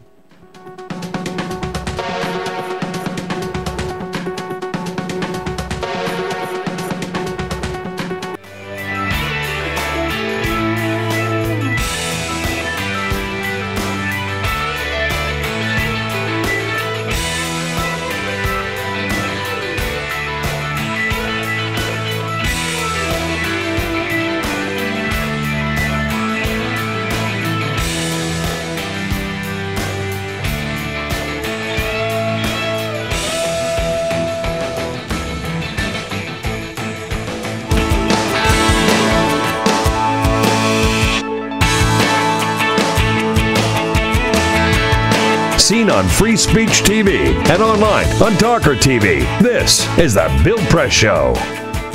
Okay, a big third hour coming up today, on this Friday, February 28th, on your local progressive talk radio station, and of course, on our video stream at TawkrTV, youtube.com/TawkrTV.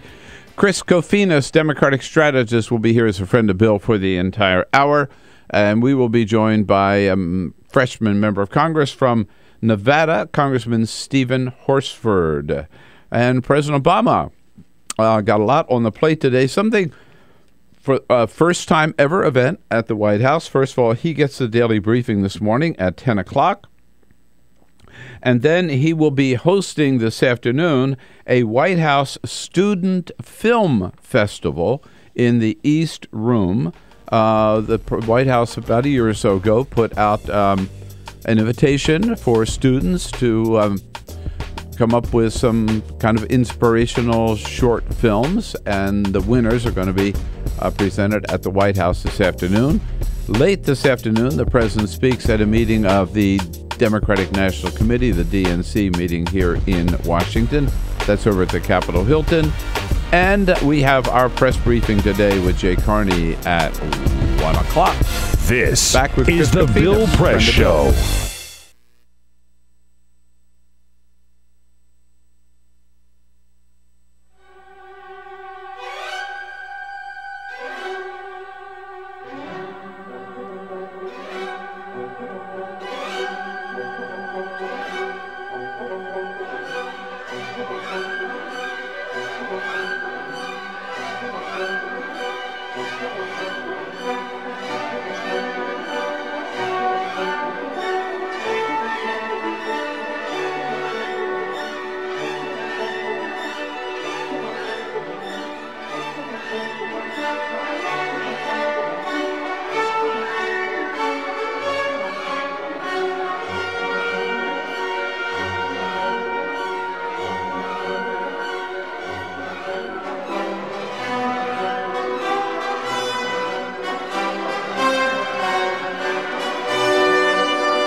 Broadcasting around the nation, on your radio, on your TV, and online.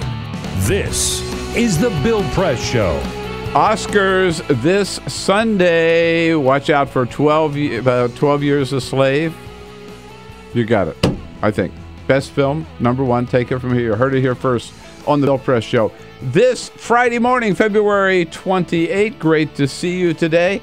Thank you for joining us. We're coming to you live from our nation's capital with all the news of the day here from Washington, D.C., from around the country, from around the globe. Our job to tell you what's going on. We'll do that. Your job, tell us what you think about it all, and do so by giving us a call at 866-55-PRESS. Send us your comments on Twitter at BP Show and on Facebook, facebook.com/Bill Press Show.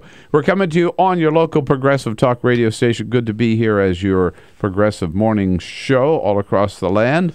And we thank all of our affiliates again and urge you to give them your full support and support the good sponsors you hear advertising on your local progressive talk radio station.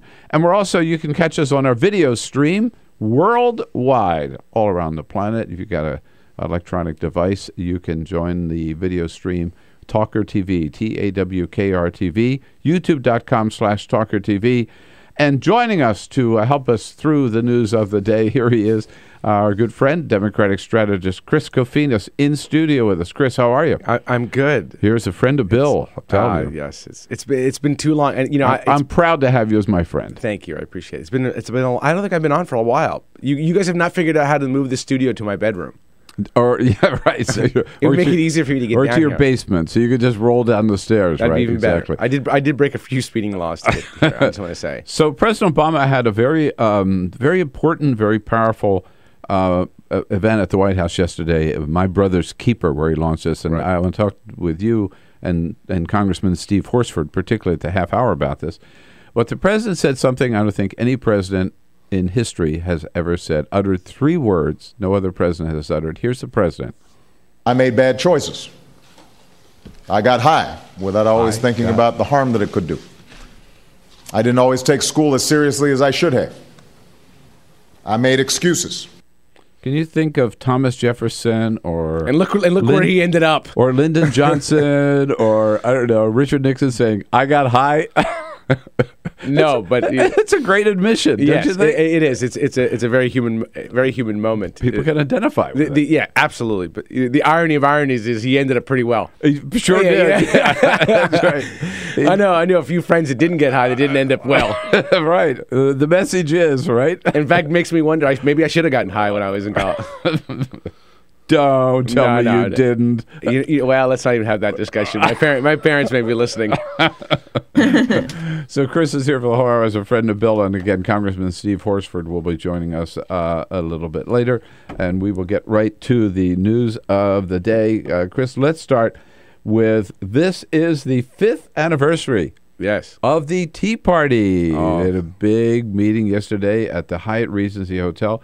How do they organize a meeting? They can't even organize themselves. Well, interesting that for this 5th anniversary, reported in the Washington Post this morning, half the seats in the ballroom were empty. Oh, yeah. Yeah. But Rand Paul was there, Ted Cruz was there, Michelle Bachmann is there. Is the Tea Party had its day and fading, or are they still strong? How do you read it? Well, one of the misnomers about the Tea Party is that somehow it was like this third party that emerged out of the country, which, by the way, I've always believed that there is actually room for the in the country for that. But it probably would I do too. By the way, it would probably come in the centrist area. The Tea Party was angry Republicans saying we want to show the Republican Party by trying to force it more to the right. That's what it was. Disaffected Republicans. So what I think has ended up happening is it's not the force it was. It still has a role in the Republican Party, more of a scary role, as we've seen. Yeah. To basically force some of their candidates running in primaries more to the right. But their positions are so out of touch. They come across so radical on some stuff, a lot of stuff to say the least. They're unwilling to compromise. Any even notion of making a deal somehow, is beyond the pale. I mean, this is not a governing philosophy that most Americans want to be attracted to. And it's interesting to me that now they're even getting a lot of pushback from fellow Republicans who are, even some of the PACs, right, are raising money to oppose Tea Party Republican candidates because they think they're hurting the party. I mean, the fact is they have. I mean, if you went back and looked at the Senate's seats over the last few years, if we want to be brutally honest, Republicans should have won about 5 to 7 of those. They'd have control today. They'd have control today. They'd be expanding their majority. You're talking about seats like Missouri, Indiana, Delaware, Alaska, Nevada. I mean, places where they were in a position to win, but their candidates were so out of touch. Yeah. And the positions and the things they said were so radical that people said, you know what, we may not be crazy about that Democratic candidate running, but we ain't going to vote for you crazy. Right. And it was really that simple. And I think what ended up happening for the Republicans is, we got to take control of this. They still haven't taken control of it completely.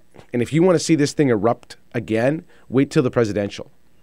Because in the presidential, you're talking about places like in Iowa or New Hampshire where small groups of individuals, you don't need 150,000 people to show up, in a room to cause an uproar. Yeah. Right? And you know Iowa, right? You get a room of 300-400 people, all of a sudden the temperature changes. Right. Yeah. Absolutely. And so they're going to have a real problem with these groups kind of making their stand again come the presidential.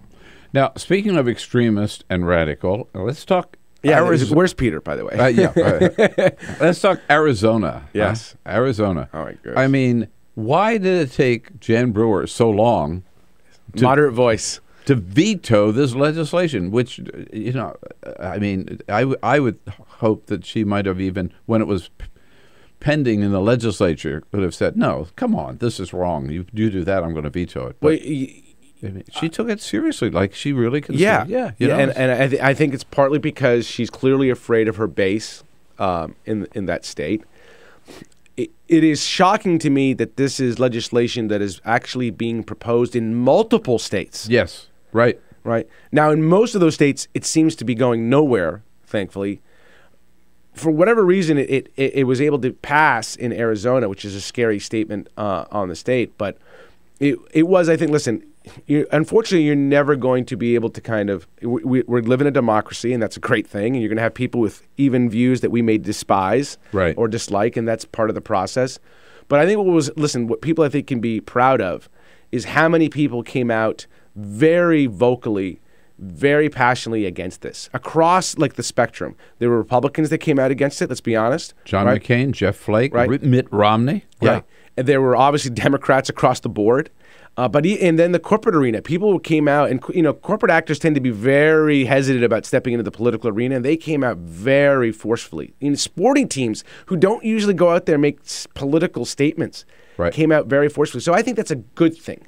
So and if there's one kind of silver lining from this, is it did kind of unify people to say, wait a second, we're not going to go back to a dark episode in this country's history where we start dividing people legislatively and legally. That is not this country's future. No, and some people, and Jon Stewart did this and others, have criticized her decision or the final outcome of it because it seems that the determining factor was the Super Bowl, I right? know. So, you'd made the right decision, but for the wrong reasons. But, I disagree. Meaning, I'm proud of the business community, American Airlines, Delta, Absolutely. Intel, Marriott hotel chains, go down, and the NFL, right? They came out and they said, this is bad for Arizona. This is bad for the economy. And I'm glad they stood up. Yeah, I mean, listen, we can listen. You and I think most other reasonable people are going to say this was bad because morally it was bad. It was constitutionally bad. Yeah, that others were saying that and saying this is bad for business. Also bad for business, right? I don't necessarily see that as a negative.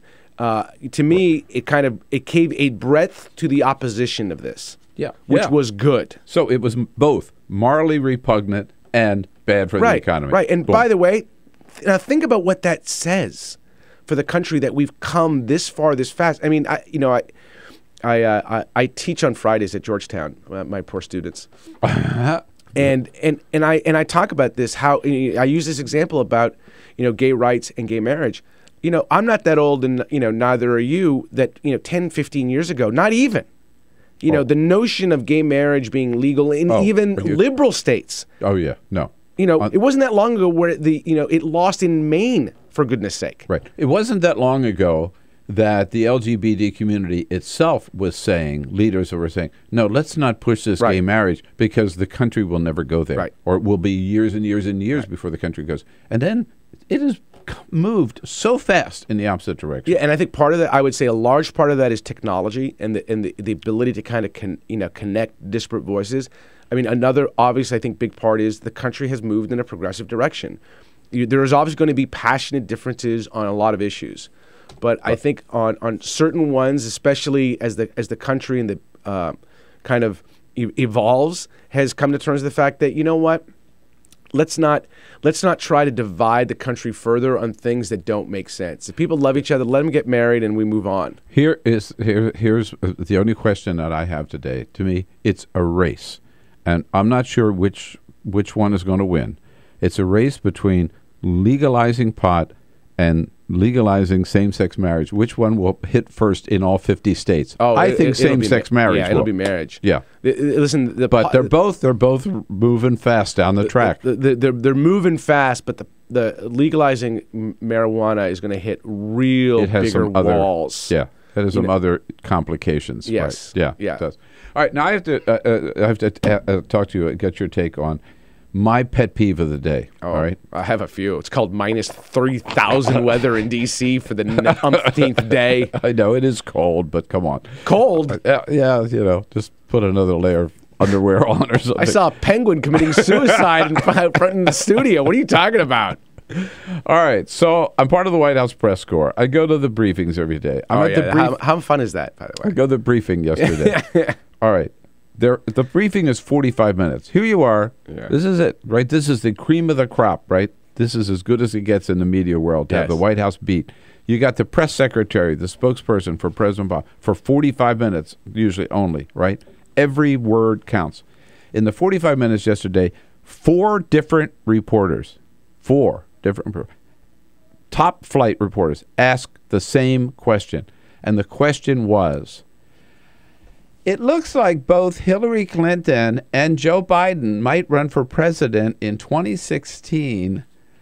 If they both run, what will the president do? Yeah, I mean, how will the president... Here, my question is, why is the media spending so much time talking about this stupid 2016? In terms of that question... Don't you think it's a waste of time? Well, in terms of the question itself, my 7-year-old daughter could have answered, the president is not going to take a position. Right? Yeah. It's like... I was talking to a couple of friends afterwards. We were bemoaning the fact. We were embarrassed by that. I mean, because you know what the answer is. Like, even if, by the way, even if he really wants Joe Biden to run and win, he's not going to say it. Exactly. Right? What do you expect the president to say? Oh, I'm going to go for Hillary because, you know, I beat her last time and now it's her turn. I mean, no. I think there's a lot of factors, right?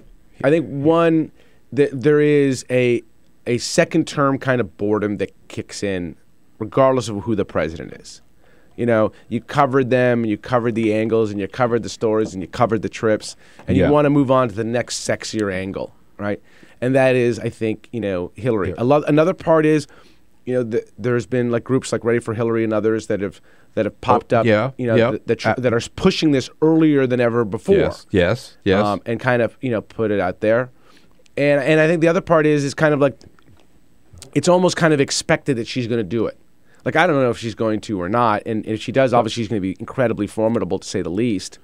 But Listen, from a strategic perspective, and I've had debates about this with friends of mine, and I think there's varying views on this. I don't think it helps her, personally. No, I don't either. But my point is, too, is that the media, you know what? I think it's laziness on the part of the media reporters, because the White House is always the sexy one. Running for presidential elections always sexy. That's what they want to talk about. They started talking about 2016 and in 2012, right? Yeah. But there are some important elections this year for the Senate, for the House, and for governor's races that I think they ought to be talking about, which are extremely important and will impact what happens in 2016. And they're totally ignoring that. They'd rather talk, hypothetical about some potential matchup. Yeah, I mean, 2016. listen. The midterm elections are going to be very, very tough.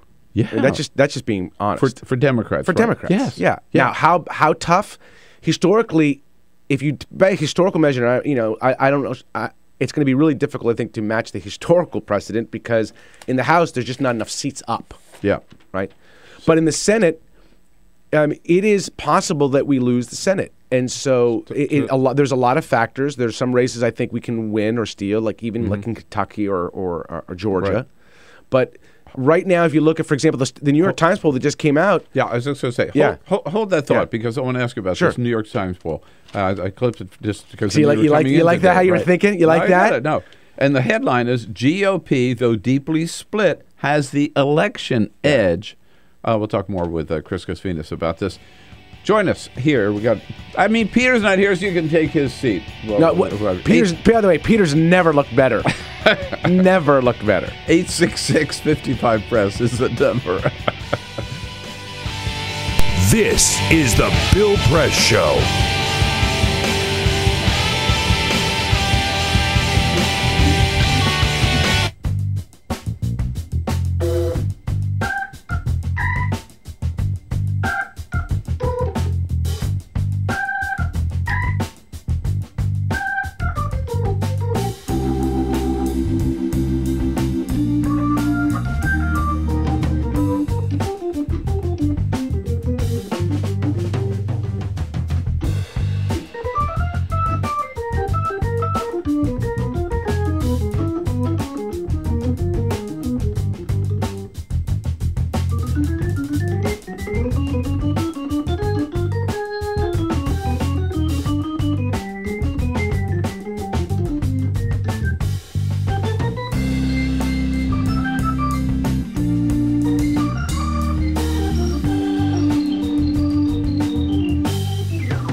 on your radio, on TV, and online.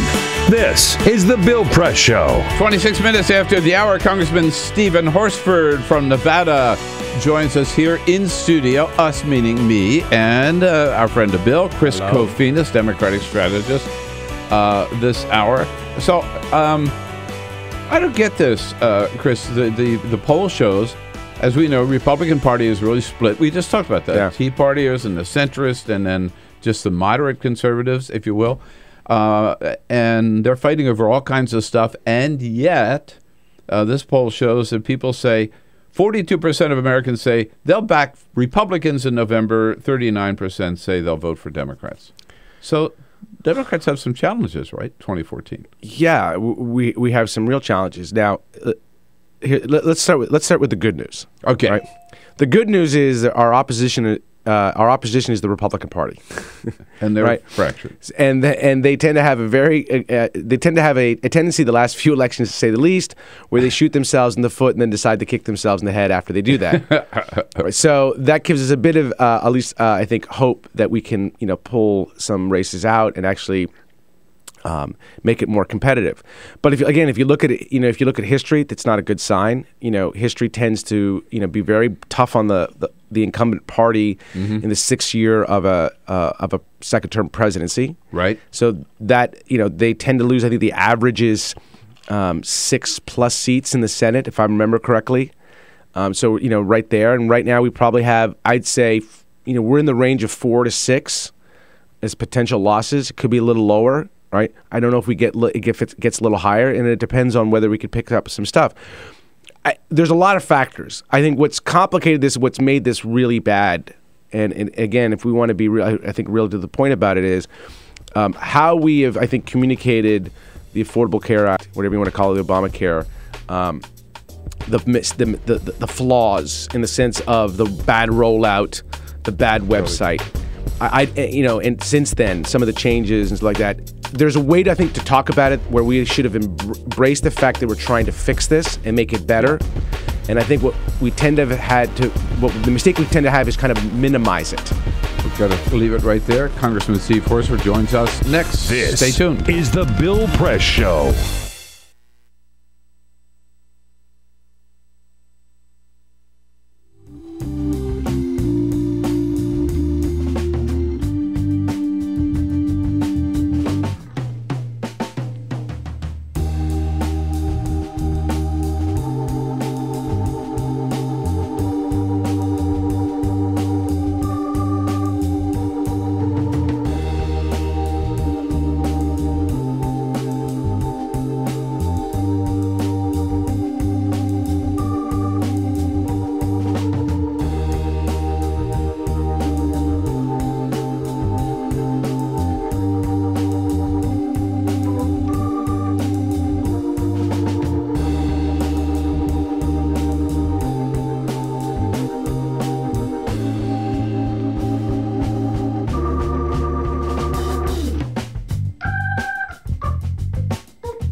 On your radio, on TV, and online. This is The Bill Press Show. All right, 33 minutes after the hour. It's Friday morning, February 28th, last day of the month. Here we go. Chris Kofinis is here as a friend of Bill, Democratic strategist, and we are joined by freshman member of Congress from the great state of Nevada, Congressman Stephen Horsford. Congressman, it's good to see you again. Thank you, Bill. Great to be back on. Thank you.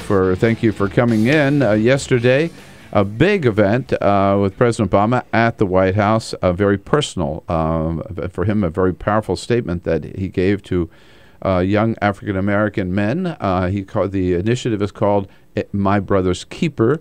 Here's what the president said it's all about. I explained to them that when I was their age, I was a lot like them. I didn't have a dad in the house. And I was angry about it, even though I didn't necessarily realize it at the time.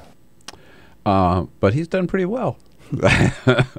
So how is this program going to actually reach out and help this very important and yet very vulnerable member of the segment of the population? Well, I was honored to be there to join with the president, as several of my other colleagues from the Congress were.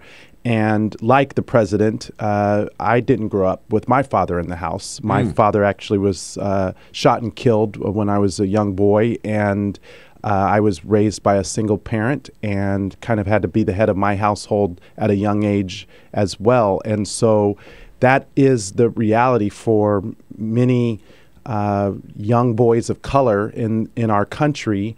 It's not limited only to boys of color, but it is disproportionately the reality.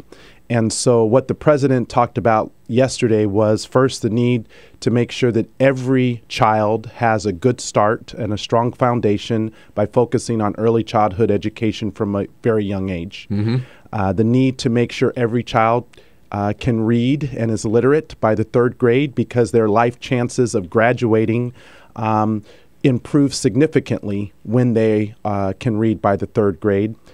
He also focused on the need to make sure, kids stay in school and they graduate ready to go into college, apprenticeship, trade school, what have you, because for the jobs of the 21st century, you're going to have some additional education beyond high school. And then the president talked about the need to, as he and the Attorney General, Mr. Holder, are doing, reform our criminal justice system and the laws that disproportionately incarcerate boys of color, both Latino and African American boys and young men, so that we can end the school-to-prison pipeline in this country. So is this a set of new government programs? Or? It actually is not a government program at all. It is a public-private partnership where many large foundations and private companies who have been committed to this work for some time are actually increasing their investment. They had spent about $150 million previously. Through the My Brother's Keeper initiative that the president announced, there'll be another $200 million of private and foundation investment. No government new dollars are going to be committed towards this initiative. The president did sign a memorandum directing federal agencies to work together in a more streamlined fashion to ensure that we're doing everything we can around education, employment and training, and again, the reform of our criminal justice system so that we can end the school-to-prison pipeline. Who runs the whole thing? So Mr. Broderick, who is the cabinet secretary for the White House, a special assistant to the president, will be chairing this new task force that has been formed by the president for my brother's keeper, and Mr. Johnson, Broderick Johnson, is someone who has a trusted experience in this area, has been committed to this work for some time, and will make sure that agencies are doing their part to align with the work of the private sector and the foundations. It was interesting, Chris, that in the audience yesterday, both Reverend Al Sharpton and Bill O'Reilly, just kind of showing the breadth of this is not a... That's a dinner party right there. Yeah, that this is not a partisan issue, right? I mean, this is something that all Americans can get behind and should. It doesn't have to be, and it shouldn't. I think the unfortunate reality of politics today is, sometimes the issues that should easily unite us don't. Mm-hmm. This is one where I think it's... I don't see it as a partisan issue. I see it as an issue that's a question about what kind of country we want to live in. And we've got to figure out how to deal with these kind of problems and others if we're going to move the country forward. And unfortunately, these have been problems that have persisted too long. There's a lot of reasons, good and bad, that may be the case. But we've got to figure out, and I think it's to the president's credit that he did it in a way where the Republicans don't come back and say, oh, you're just creating another set of government programs. Oh, you're just, creating another set of regulations. He actually did it in a way that said, no, we can do it a little bit differently, and it's easier to embrace. So let's see if that happens. In terms of reality, Congressman, what are the real, you could say that women have some disadvantages today, name a lot of different groups, let's say. But for young African-American males, they are particularly vulnerable today, right? In terms of, so many end up in gangs or in prisons or in whatever. Population that really deserves special attention, I guess. Well, again, and I come from my home state of Nevada. It's a very diverse district, and the needs really are across all communities. Yeah. The disproportionate number and the statistics bear this out, that young people, again, who aren't reading at grade level are less likely by 2 to 1 to not graduate high school. So if at an early age, the president said yesterday, a child from the time they're born to the time they're 3, if you are reading to your child properly, they may have 30 million more words that have been read to them from the time they were born to 3 that allows them to have that foundation. Some kids don't have that opportunity. And I believe that, like the president does, that just because a child didn't get the same chance based on where they were born or who they were born to, doesn't mean they shouldn't have a chance to succeed in life. This is about opportunity for all Americans, regardless of their background, regardless of what zip code they live in or what community they grew up in. Every child in America deserves an opportunity to succeed. And so that's why we need unique strategies that work to address these unique challenges that face certain communities. Unemployment among African Americans, young men in particular, historically have been twice that of the general population. Right, Even during good times, the unemployment rate for African American young men is higher. Some of that is related to issues around felony background checks. But when 70% of the people who are incarcerated in our state and federal prisons are there based on nonviolent, drug-related offenses, you begin to ask the question, is that really the best place to be spending $20-some thousand a year to incarcerate someone rather than $7,000 or $10,000 a year to educate, to train, and then to make them productive members of society. And this was, I think, the best point the president made yesterday. This is important to our economy. Boys of color, young men of color are a growing segment of our overall population. And if they're not productive in our workforce, if they're not in school developing the skills for the 21st century, then they have no other choice but to be dependents on social programs. And so by investing in these new initiatives like My Brother's Keeper, we can help to give every child a chance to succeed, and we can do the things that are necessary so we have a productive workforce for our entire country. Chris, we talked a little bit earlier before the Congressman got here about things the president does in his second term. And it was a couple of reporters at the briefing yesterday mentioned the fact that for President Obama, this is the first time that he has, as a first African-American president, addressed specifically the needs of the African-American community, particularly young black males. And I think this is something, wouldn't you say, that he's sort of adopted now as a cause and will continue after he leaves the White House? I mean, I don't know what areas he's going to focus after he leaves, but I would say this is definitely one that he will. I think Michelle Obama and the issue of health and obesity, I think is going to be an issue that they're clearly going to be passionate about. I mean, part of this is in the second term. He's had a set of challenges thrown at him, to say the least, on the economic side, or and therefore, and then some. I think it's good for a president and it's good for administration to focus on issues that kind of reignite that passion. Not that I think he's lost it, but it's part of it is it becomes a job, like anything. And I think it's this clearly the way he spoke about it was very different than how he's spoken about some of the other issues. And I think for understandable reasons, because if you've lived it, if you've gone through it, it means more to you. That doesn't mean that other issues don't.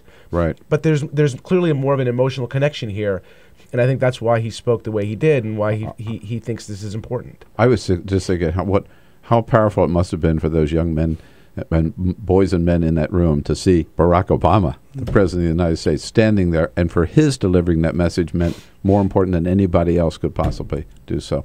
Congressman Stephen Horsford here from Nevada with us, and Chris Kofinis, our Democratic strategist. We'll continue our conversation. On the other side, the president had a very, the congressman, not yet president, the congressman had a very... we have an announcement to make today. Very interesting job experience of his own we want to ask him about when we come back here. And your call is always welcome at 866-55-PRESS. This is the Bill Press Show.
on your radio, on TV, and online. This is The Bill Press Show. Friday morning, February 28th. Good morning again. And here with Congressman Stephen Horsford from the state of Nevada and Chris Kofinis, Democratic strategist. Congressman, you know, a lot of members of Congress, look, they're not working that much this year, to be honest. Not that the Democrats don't want to. Republicans want, just kind of don't want to mix it up. So members of Congress are out looking for their moonlighting and other jobs, right? Just part-time work. Part-time work, keep themselves busy. A lot of Americans do that, Congressman. Yeah. Tell us about your moonlighting experience. Well, we, as an outreach effort to try to reach my constituents in more creative ways, decided to do an event called Undercover Congressman, where I went and... there have been a lot of undercover congressmen around town here. I'm not sure. In the years, but that didn't end up as well. This is a good story.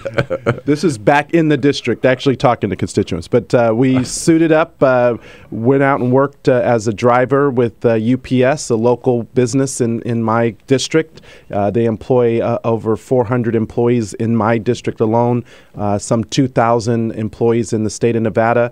And it was a great opportunity for me to just get an on-the-ground perspective of what hard-working individuals are doing every day to, provide for themselves and their families. So did you do a regular delivery run, right? So I started the day actually at the main warehouse, did the morning exercise and stretch with all the drivers, which is part of their daily routine. They do that? Got a brief Japanese company? got briefed on how to properly load the truck and get the packages that we had to deliver for that day, and then got assigned to Mark, who was my driver for our route. I served as his apprentice, and we went out and delivered packages in my district to several of the medical facilities that had packages. Did they make you wear the brown outfit? I did. What brown can do for you. I was I did, yeah. How about suited that? in my brown UPS attire, and I really want to commend UPS because they're the type of employer, and it helped again to underscore the issue of the need to raise the minimum wage, because they pay for starting entry-level positions as a loader between $11 and $12 an hour, full medical, both for part-time and full-time employees. Their drivers make on average of $32.50 an hour. Again, full medical benefits as well as vacation pay. So when we're talking about giving Americans a raise, that's a living wage. That's a living wage, and that's why people who are making $7.25 an hour, which amounts to $14,500 a year, you can't live on $14,500 a year. No family can, and 90% of the people who are on minimum wage today are adults, and the average age is in their mid-30s. They have families who are depending on them, and it's time to give America a raise. And this helped to underscore to me, the need to raise that wage and get it to something that's more reputable. Here's what I don't understand, Chris. Both of you, I ask you, what are Republicans getting by opposing raising the minimum wage? They did it under George W. Bush, right? Why won't they do it this year? I mean, how many votes are they getting by not raising the minimum wage? The polls show, what is it, 85% of Americans? Yeah, it's overwhelming support. It's not smart national politics, and it's probably not even smart politics in some states or even districts. But it feeds into their kind of perspective of how the world works and how government should work. And unfortunately, to be honest about it, the CBO report that came out did not help. I mean, even though I think it was grossly misinterpreted, and you can you can interpret it 12 different ways, but it gave them a talking point. And so this is part of the problem. They're going to say, well, it's going to kill jobs if we raise it. Well, it's the wrong question. The right question is, there is a trade-off in every policy. I don't care what it is. Yeah. Right. We're always going to have a trade-off, and the trade-off is, again, what kind of country are we trying to live? And I understand that the business community, and I think that they have some concerns that are valid, and I think there's a way to balance those, right, and to address those. The part that I think is frustrating is, not where you fall on the minimum wage issue, where you should raise it 10 or more, whether you should not raise it at all, or some who want to cut it.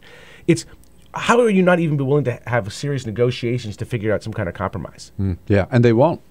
Well, and to just underscore this point, they do cherry pick information off of certain reports, because in the same report where it talked about potential job losses, it also talked about the fact that this would lift the wages for some 30 million Americans, helping 1 million Americans move from poverty into the middle class or closer to the middle class, which means they're going to be less reliant on social service programs and other assistance needs.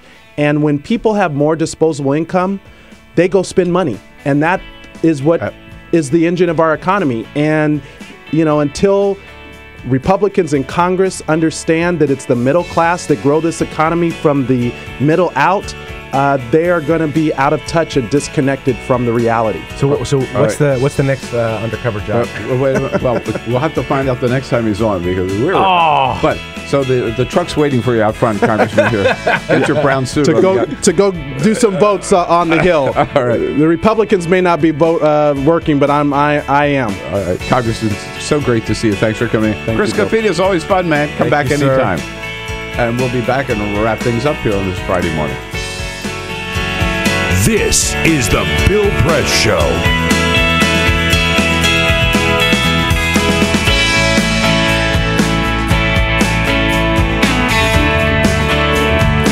And I...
The Parting Shot with Bill Press.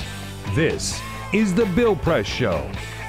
Well, when you only have about 30 seconds, there's not really time for a parting shot. It's been a great week with a lot of big news in the Ukraine and in Arizona and at the White House. So we'll let that all rest for now and just go in and have a good weekend.